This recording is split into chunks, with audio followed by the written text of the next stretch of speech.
ਦਿੱਲੀੋਂ ਬੰਦੇ ਆਏ, ਵੱਡੇ ਵੱਡੇ ਮੂੰਹਾਂ ਵਾਲੇ ਬਾਗੜ ਬਿੱਲੇ ਆਏ, ਪੰਜਾਬ ਦੀ ਮਲਾਈ ਖਾ ਕੇ ਦੁੱਧ ਪੀ ਕੇ ਕਰੋੜਾਂ ਰੁਪਈਆ ਬਣਾ ਕੇ ਨਿਕਲ ਗਏ। ਤੁਹਾਨੂੰ ਲੱਗਦਾ ਵੀ ਲੋਕ ਵੋਟਾਂ ਪਾਉਣਗੇ? ਕਿਉਂਕਿ ਲੋਕ ਵੋਟ ਇਦਾਂ ਨਹੀਂ ਪਾਉਂਦੇ। ਲੋਕ ਤੁਹਾਡੇ ਨਾਲ ਤੁਹਾਡੇ 2 ਲੱਖ ਫਾਲੋਅਰ ਹੋ ਸਕਦੇ ਆ, ਮਿਲੀਅਨ ਹੋ ਸਕਦੇ ਆ, 2 ਮਿਲੀਅਨ ਹੋ ਸਕਦੇ ਆ, ਪਰ ਵੋਟ ਵਾਲੇ ਕਨਸੈਪਟ ਤੇ ਜਾ ਕੇ ਮਾਈਂਡ ਸੈਟਅਪ ਬਹੁਤ ਚੇਂਜ ਹੋ ਜਾਂਦਾ।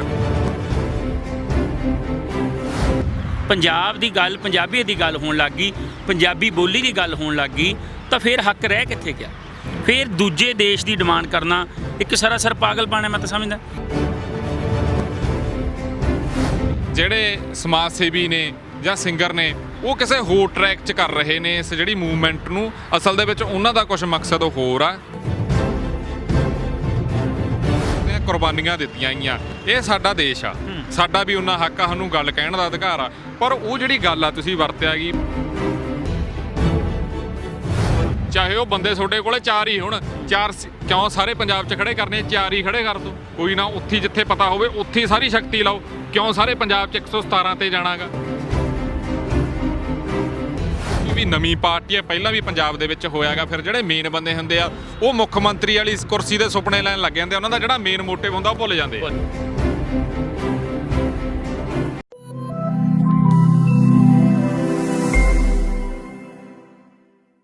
ਸਤਿ ਸ਼੍ਰੀ ਅਕਾਲ ਜੀ, ਤੁਸੀਂ ਦੇਖ ਰਹੇ ਹੋ ਆਰਐਮਬੀ ਟੈਲੀਵਿਜ਼ਨ। ਮੈਂ ਤੁਹਾਡਾ ਦੋਸਤ ਰਤਨਦੀਪ ਸਿੰਘ ਧਾਲੀਵਾਲ। ਕਿਸਾਨੀ ਲਹਿਰ ਚੱਲ ਰਹੀ ਹੈ ਪੰਜਾਬ ਦੇ ਵਿੱਚ। ਵੱਖੋ-ਵੱਖ ਪਾਰਟੀਆਂ, ਵੱਖੋ-ਵੱਖ ਜਥੇਬੰਦੀਆਂ, ਕਲਾਕਾਰ, ਸਮਾਜ ਸੇਵੀ ਇਸ ਲਹਿਰ ਦੇ ਵਿੱਚ ਨੇ, ਚਾਹੇ ਮੰਚ ਵੱਖੋ ਵੱਖਰੇ ਨੇ। ਪਰ ਹੁਣ ਗੱਲ ਆਉਂਦੀ ਹੈ ਕਿ ਸਾਰੀਆਂ ਪਾਰਟੀਆਂ ਇਕਮੁੱਠ ਹੋਣਗੀਆਂ। ਹਾਲਾਂਕਿ ਸੰਸਦ ਦੇ ਵਿੱਚ ਜੇ ਸੈਸ਼ਨ ਦੀ ਗੱਲ ਕਰਦੇ ਹਾਂ, ਉੱਥੇ ਇਕਜੁੱਟ ਸੀ, ਬਾਹਰ ਕਾਨਫਰੰਸ ਵੀ ਕੀਤੀ, ਗਵਰਨਰ ਕੋਲੇ ਵੀ ਗਏ, ਉਸ ਤੋਂ ਬਾਅਦ ਕੁਝ ਹੋਰ ਤਸਵੀਰ ਸੀ। ਇੱਦਾਂ ਹੀ ਕਲਾਕਾਰ ਐਕਟਰ ਦੀਪ ਸਿੱਧੂ ਦੇ ਨਾਲ ਪਹਿਲਾਂ ਲੱਖਾ ਸਿੰਘ ਸਿਧਾਣਾ ਵੀ ਸੀਗੇ, ਇਕੱਠੇ ਸੀਗੇ, ਉਸ ਤੋਂ ਬਾਅਦ ਹੁਣ ਅਲੱਗ-ਅਲੱਗ ਨੇ। ਚਾਹੇ ਉਹਨਾਂ ਦਾ ਟੀਚਾ ਇੱਕ ਹੈ, ਪਰ ਫਿਰ ਵੀ ਬੜੇ ਸਾਰੇ ਪ੍ਰਸ਼ਨ ਆ ਕੇ ਖੜੇ ਹੁੰਦੇ ਨੇ। ਇੱਦਾਂ ਹੀ ਕਲਾਕਾਰ ਜਥੇਬੰਦੀਆਂ ਦੇ ਨਾਲ ਸੀ, ਹੁਣ ਵੀ ਹੋਰ ਬਹੁਤ ਸਾਰੀਆਂ ਗੱਲਾਂ ਸੋਸ਼ਲ ਮੀਡੀਆ 'ਤੇ ਉੱਠ ਰਹੀਆਂ। ਇਹ ਸਾਰੇ ਸਵਾਲਾਂ ਦੇ ਜਵਾਬ ਲੈਣ ਲਈ ਸਾਡੇ ਨਾਲ ਅੱਜ ਹੋਣਗੇ ਸੀਨੀਅਰ ਪੱਤਰਕਾਰ ਸੁਖ ਜਗਰਾਉਂ ਜੀ, ਜੋ ਦੀਪ ਸਿੱਧੂ ਦੇ ਧਰਨੇ ਦੇ ਉੱਤੇ ਵੀ ਜਾਂਦੇ ਨੇ, ਲੱਖੇ ਨਾਲ ਵੀ ਜਾਂਦੇ ਨੇ, ਕਿਸਾਨ ਯੂਨੀਅਨ ਦੇ ਧਰਨੇ ਉੱਤੇ ਵੀ ਜਾਂਦੇ ਨੇ। ਸੁਖ ਜੀ, ਸਵਾਗਤ ਹੈ। ਸਤਿ ਸ਼੍ਰੀ ਅਕਾਲ। ਧੰਨਵਾਦ ਜੀ, ਬਹੁਤ ਸਤਿ ਸ਼੍ਰੀ ਅਕਾਲ ਜੀ। ਸੁਖ ਜੀ, ਜੇ ਆਪਾਂ ਪਹਿਲਾ ਸਵਾਲ ਲਵਾਂਗੇ, ਜਿਹੜੀ ਇਕੱਠੇ ਹੋਣ ਵਾਲੀ ਗੱਲ ਆ, ਅੱਜ ਵੀ ਪ੍ਰੈਸ ਕਾਨਫਰੰਸ ਹੋਈ ਆ, ਇਹ ਇਕੱਠੇ ਹੋਣ ਵਾਲੀ ਗੱਲ ਹੀ ਆ ਸਿਰਫ, ਕਿ ਵਾਕਿਆ ਦੇ ਵਿੱਚ ਕੋਸ਼ਿਸ਼ਾਂ ਹੋ ਰਹੀਆਂ ਗਈਆਂ? ਨਹੀਂ ਬਾਈ, ਅਸੀਂ ਇਕੱਠੇ ਹੀ ਹਾਂ ਰਤਨ। ਮੈਂ ਪਹਿਲਾਂ ਵੀ ਤੁਹਾਨੂੰ ਦੱਸਿਆ ਸੀ, ਬਿਲਕੁਲ ਇਕੱਠੇ ਹਾਂ। ਲੱਖਾ ਐ ਥੋੜ੍ਹਾ ਬਠਿੰਡੇ ਵੱਲ ਰਹਿ ਕੇ ਕੰਮ ਕਰਦਾ ਹੈ। ਉਸ ਤੋਂ ਇਲਾਵਾ ਜਿੱਥੇ ਸਾਨੂੰ ਪੰਜਾਬ 'ਚ ਕੋਈ ਕਾਲ ਆਉਂਦੀ ਹੈ ਉੱਥੇ ਜਾਈਦਾ। ਉਸ ਦਿਨ ਕੰਮ ਵਾਲੇ ਪੱਤਨ ਗਏ ਆ, ਮੈਂ ਸ਼ੰਭੂ ਗਿਆ ਵਾ ਇੱਕ ਦਿਨ। ਸੋ ਅਸੀਂ ਆਲਰੇਡੀ ਇਕੱਠੇ ਹਾਂ। ਕੱਲ੍ਹ ਇਸ ਜਿਹੜਾ ਮਾਮਲਾ ਇਹਨੂੰ ਸ਼ਾਂਤ ਕਰਨ ਲਈ, ਇਹਨੂੰ ਖਤਮ ਕਰਨ ਲਈ, ਜਿਹੜੇ ਪੱਤਰਕਾਰ ਵੀਰਾਂ ਦੇ ਸਵਾਲ ਸੀ ਜਾਂ ਜਿਹੜੇ NRI ਵੀਰ ਬਾਰ-ਬਾਰ ਕਾਲ ਕਰਦੇ ਨੇ, ਉਹਦੇ ਲਈ ਕੱਲ੍ਹ ਮਲੇਰਕੋਟਲਾ ਦੇ ਵਿੱਚ ਦੀਪ ਤੇ ਲੱਖਾ ਇਕੱਠੇ ਕਰ ਦਿੱਤੇ ਗਏ ਨੇ। ਇੱਕ ਮੰਚ 'ਤੇ ਦੋਨਾਂ ਨੂੰ ਬੁਲਾ ਦਿੱਤਾ ਗਿਆ। ਪਹਿਲਾਂ ਦੀਪ ਬੋਲਿਆ, ਬਾਅਦ 'ਚ ਉਸ ਤੋਂ ਬਾਅਦ ਸਾਰੇ ਬੁਲਾਰੇ ਬੋਲੇ। ਮੈਨੂੰ ਵੀ ਟਾਈਮ ਸੀ, ਉੱਥੇ ਸਿੰਗਰ ਵੀ ਸੀਗੇ, ਫਿਰ ਲੱਖੇ ਹੋਣੀ ਬੋਲੇ। ਸੋ ਅੰਦਰੋਂ ਇਕੱਠੇ ਆ, ਕੋਈ ਇੱਦਾਂ ਦੀ ਗੱਲ ਨਹੀਂ ਹੈ, ਕੋਈ ਤਾੜੋ ਪੀੜ ਵਾਲੀ ਗੱਲ ਨਹੀਂ ਹੈ ਵੀ ਅਸੀਂ ਯਾਰ ਖਤਮ ਕਰਨ ਲੱਗੇ ਹੋਏ ਜਾਂ ਆਪਸੀ ਵਿੱਚ ਪਾਟ ਕੇ ਅਸੀਂ ਲੋਕਾਂ ਨੂੰ ਜਿਹੜਾ ਇਹ ਖੇਤੀ ਬਿੱਲ ਕਾਨੂੰਨ ਜਿਹੜੇ ਬਣੇ ਨੇ ਇਹਨਾਂ ਨੂੰ ਵਾਪਸ ਲਿਆਉਣ ਦੇ ਚੱਕਰ 'ਚ ਅਸੀਂ ਆਪਸ ਵਿੱਚ ਹੀ ਇੱਕ ਦੂਜੇ ਦੇ ਮਗਰ ਪੈ ਫਿਰੇ। ਨਹੀਂ, ਅਸੀਂ ਸਾਰੇ ਇੱਕ ਹਾਂ, ਇੱਕ ਮੰਚ 'ਤੇ ਇਕੱਠੇ ਹਾਂ। ਜੇ ਆਪਾਂ ਬਾਈ ਗੱਲ ਕਰਦੇ ਹਾਂ, ਕੱਲ੍ਹ ਰਿਪੋਰਟਿੰਗ ਕੀਤੀ ਹੈ ਸਾਡੇ ਚੈਨਲ ਨੇ ਬਠਿੰਡੇ ਵੀ, ਉੱਥੇ ਇਹ ਬੜੀ ਗੱਲ ਉੱਠੀ ਆ ਵੀ ਜਿਹੜੇ ਸਮਾਜ ਸੇਵੀ ਨੇ ਜਾਂ ਸਿੰਗਰ ਨੇ ਉਹ ਕਿਸੇ ਹੋਰ ਟਰੈਕ 'ਚ ਕਰ ਰਹੇ ਨੇ ਇਸ ਜਿਹੜੀ ਮੂਵਮੈਂਟ ਨੂੰ। ਅਸਲ ਦੇ ਵਿੱਚ ਉਹਨਾਂ ਦਾ ਕੁਝ ਮਕਸਦ ਹੋਰ ਆ। ਸਾਡੇ ਮਕਸਦ ਹੈਗੇ ਆ ਲੋਕਾਂ ਦੀ ਭਲਾਈ ਲਈ, ਕਿਸਾਨਾਂ ਦੀ ਭਲਾਈ ਲਈ, ਕਿਰਤੀਆਂ ਦੀ ਭਲਾਈ ਲਈ। ਉਹਨਾਂ ਦਾ ਕੁਝ ਮਕਸਦ ਹੋਰ ਆ। ਇਹ ਉਲਝਾ ਰਹੇ ਨੇ ਸਾਨੂੰ ਵੀ, ਕਿਤੇ ਨਾ ਕਿਤੇ ਲੋਕਾਂ ਦੇ ਸਾਹਮਣੇ ਨੀਵੀਂ ਪਵਾ ਰਹੇ ਨੇ। ਨਹੀਂ, ਇਹ ਦੇਖੋ, ਵਿਚਾਰਧਾਰਾ ਅਲੱਗ ਹੁੰਦੀ ਆ, ਹਰ ਇੱਕ ਬੰਦੇ ਨੇ ਆਪਦਾ ਸੋਚਣਾ। ਹੁਣ ਸੋਸ਼ਲ ਮੀਡੀਆ 'ਤੇ ਤਾਂ ਕਈ ਵਾਰ ਕੋਈ ਇੱਦਾਂ ਦੇ ਲੋਕ ਵੀ ਆ ਜਾਂਦੇ ਨੇ ਜਿਹੜਾ ਬਿਨਾਂ ਮਤਲਬ ਤੋਂ, ਜਿਨ੍ਹਾਂ ਨੂੰ ਸ਼ਾਇਦ ਕੁਝ ਪਤਾ ਹੀ ਨਹੀਂ ਅੰਦੋਲਨ ਬਾਰੇ, ਉਹ ਵੀ ਆ ਕੇ ਗੱਲਾਂ ਕਰ ਜਾਂਦੇ ਨੇ। ਸੋ ਇੱਦਾਂ ਦੀ ਗੱਲ ਨਹੀਂ ਹੈ। ਜਿਹੜੇ ਸਿੰਗਰ ਨੇ, ਅਕਸਰ ਤੁਸੀਂ ਇਹ ਦੇਖੋ, ਜਿਹੜਾ ਬੰਦਾ 4 ਲੱਖ ਰੁਪਈਆ ਖਾੜੇ ਦਾ ਲੈ ਰਿਹਾ, ਕਿਸੇ ਵਿਆਹ ਸਮਾਗਮ 'ਤੇ ਆਉਂਦਾ, ਕਿਸੇ ਟੂਰਨਾਮੈਂਟ 'ਤੇ ਆਉਂਦਾ, ਉਹ ਬਿਲਕੁਲ ਨਾਲ ਭੱਜੇ ਫਿਰਦੇ ਨੇ। ਉਹਨਾਂ ਨੂੰ ਕੀ ਗੱਲ ਹੈ? ਉਹਨਾਂ ਨੂੰ ਦਰਦ ਹੈ ਕਿਸਾਨੀ ਦਾ। ਅਸੀਂ ਆਪਦੇ ਕੰਮ ਕਾਰ ਛੱਡ ਕੇ ਸਾਰੇ ਤੁਰੇ ਫਿਰਦੇ ਹਾਂ। ਕਿਉਂਕਿ ਜੇ ਇਹ ਬਿੱਲ, ਜਿਹੜੇ ਕਾਨੂੰਨ ਨਾ ਬਦਲੇ ਤਾਂ ਸ਼ਾਇਦ ਪੰਜਾਬ ਨੇ ਜਿਉਂਦਾ ਹੀ ਨਹੀਂ ਰਹਿਣਾ। ਮੈਂ ਤਾਂ ਇਹ ਕਹਿਣਾ, ਕਿਉਂਕਿ ਪੰਜਾਬ ਦੀ ਤੁਸੀਂ ਕਿਸੇ ਤਰੀਕੇ ਤੁਸੀਂ ਇਹਦੀ ਵਿਆਖਿਆ ਹੀ ਨਹੀਂ ਕਰ ਸਕਦੇ। ਜ਼ਮੀਨ ਤੋਂ ਬਿਨਾਂ ਕੀ ਕਰੋਗੇ? ਕੋਈ ਬੰਦਾ ਅਗਲਾ ਕਹਿੰਦਾ ਹਾਂ ਯਾਰ ਫਲਾਣੇ ਕੋਲੇ ਜੀ 10 ਕਿੱਲੇ ਆ, ਉਹ ਆਏ ਆ, ਉਹ ਤਗੜਾ ਸਰਦਾਰ ਆ। ਜ਼ਮੀਨ ਦੇ ਨਾਲ ਹੀ ਸਾਰਾ ਹੋਰ ਇੱਥੇ ਕਿਹੜੀ ਇੰਡਸਟਰੀ ਹੈ? ਮੈਨੂੰ ਤੁਸੀਂ ਦੱਸੋ ਕਿਹੜੀ ਇੰਡਸਟਰੀ ਹੈ? ਖੇਤੀ 'ਤੇ ਨਿਰਭਰ ਹਾਂ ਅਸੀਂ, ਖੇਤੀ ਨਿਰਭਰ ਸੂਬਾ ਹੈ। ਤੇ ਸਾਰਾ ਕੁਝ 6 ਮਹੀਨੇ ਹਾੜੀ ਸੋਹਣੀ ਆਉਣੀ ਹੈ ਤਾਂ ਹੀ ਸਾਰਾ ਬਾਜ਼ਾਰ ਚੱਲਣਾ ਹੈ, ਸਰਕਲ ਹੀ ਤਾਂ ਚੱਲਣਾ ਹੈ। ਸੋ ਇਸ ਲਈ ਜਿਹੜੇ ਸਿੰਗਰ ਵੀ ਆਉਂਦੇ ਨੇ ਜਾਂ ਕੋਈ ਸੋਸ਼ਲ ਵਰਕਰ ਨੇ, ਜਿਹੜੇ ਸਮਾਜ ਸੇਵੀ ਨੇ, ਜਾਂ ਕੋਈ ਰਾਈਟਰ ਨੇ, ਲੇਖਕ ਨੇ, ਕੁਝ ਪੱਤਰਕਾਰ ਭਾਈਚਾਰਾ, ਕੋਈ ਬੁੱਧੀਜੀਵ ਹੈ, ਸਾਰੇ ਇੱਕ ਮੰਚ ਤੇ ਇਕੱਠੇ ਨੇ ਤੇ ਤੁਹਾਨੂੰ ਇਹਦਾ ਪ੍ਰਮਾਣ 1-2 ਦਿਨਾਂ ਦੇ ਵਿੱਚ ਦੇ ਦਿੱਤਾ ਜਾਵੇਗਾ। ਆ ਰਹੇ ਨੇ, ਤੁਸੀਂ ਬਿਲਕੁਲ ਸਹੀ ਹੋ, ਸਾਰੇ ਆ ਰਹੇ ਨੇ, ਗੱਲ ਵੀ ਕਰਦੇ ਨੇ, ਜਿਹੜੀਆਂ ਤੁਸੀਂ ਗੱਲਾਂ ਕਹਿੰਦਾ ਗੱਲ ਵੀ ਇਹ ਆ। ਪਰ ਜੇ ਕਿਤੇ ਗੱਲ ਹੁੰਦੀ ਹੈ, ਇੱਕ ਸ਼ਬਦ ਉੱਠ ਰਿਹਾ ਹੈਗਾ, ਬੜੀਆਂ ਸਟੇਜਾਂ ਤੋਂ ਉੱਠ ਰਿਹਾ, ਐਮਰਜੈਂਸੀ, ਰਾਸ਼ਟਰਪਤੀ ਆਗੂ, ਸਾਡੀ ਹੋਂਦ ਖਤਮ ਹੋ ਜਾਣੀ ਆ।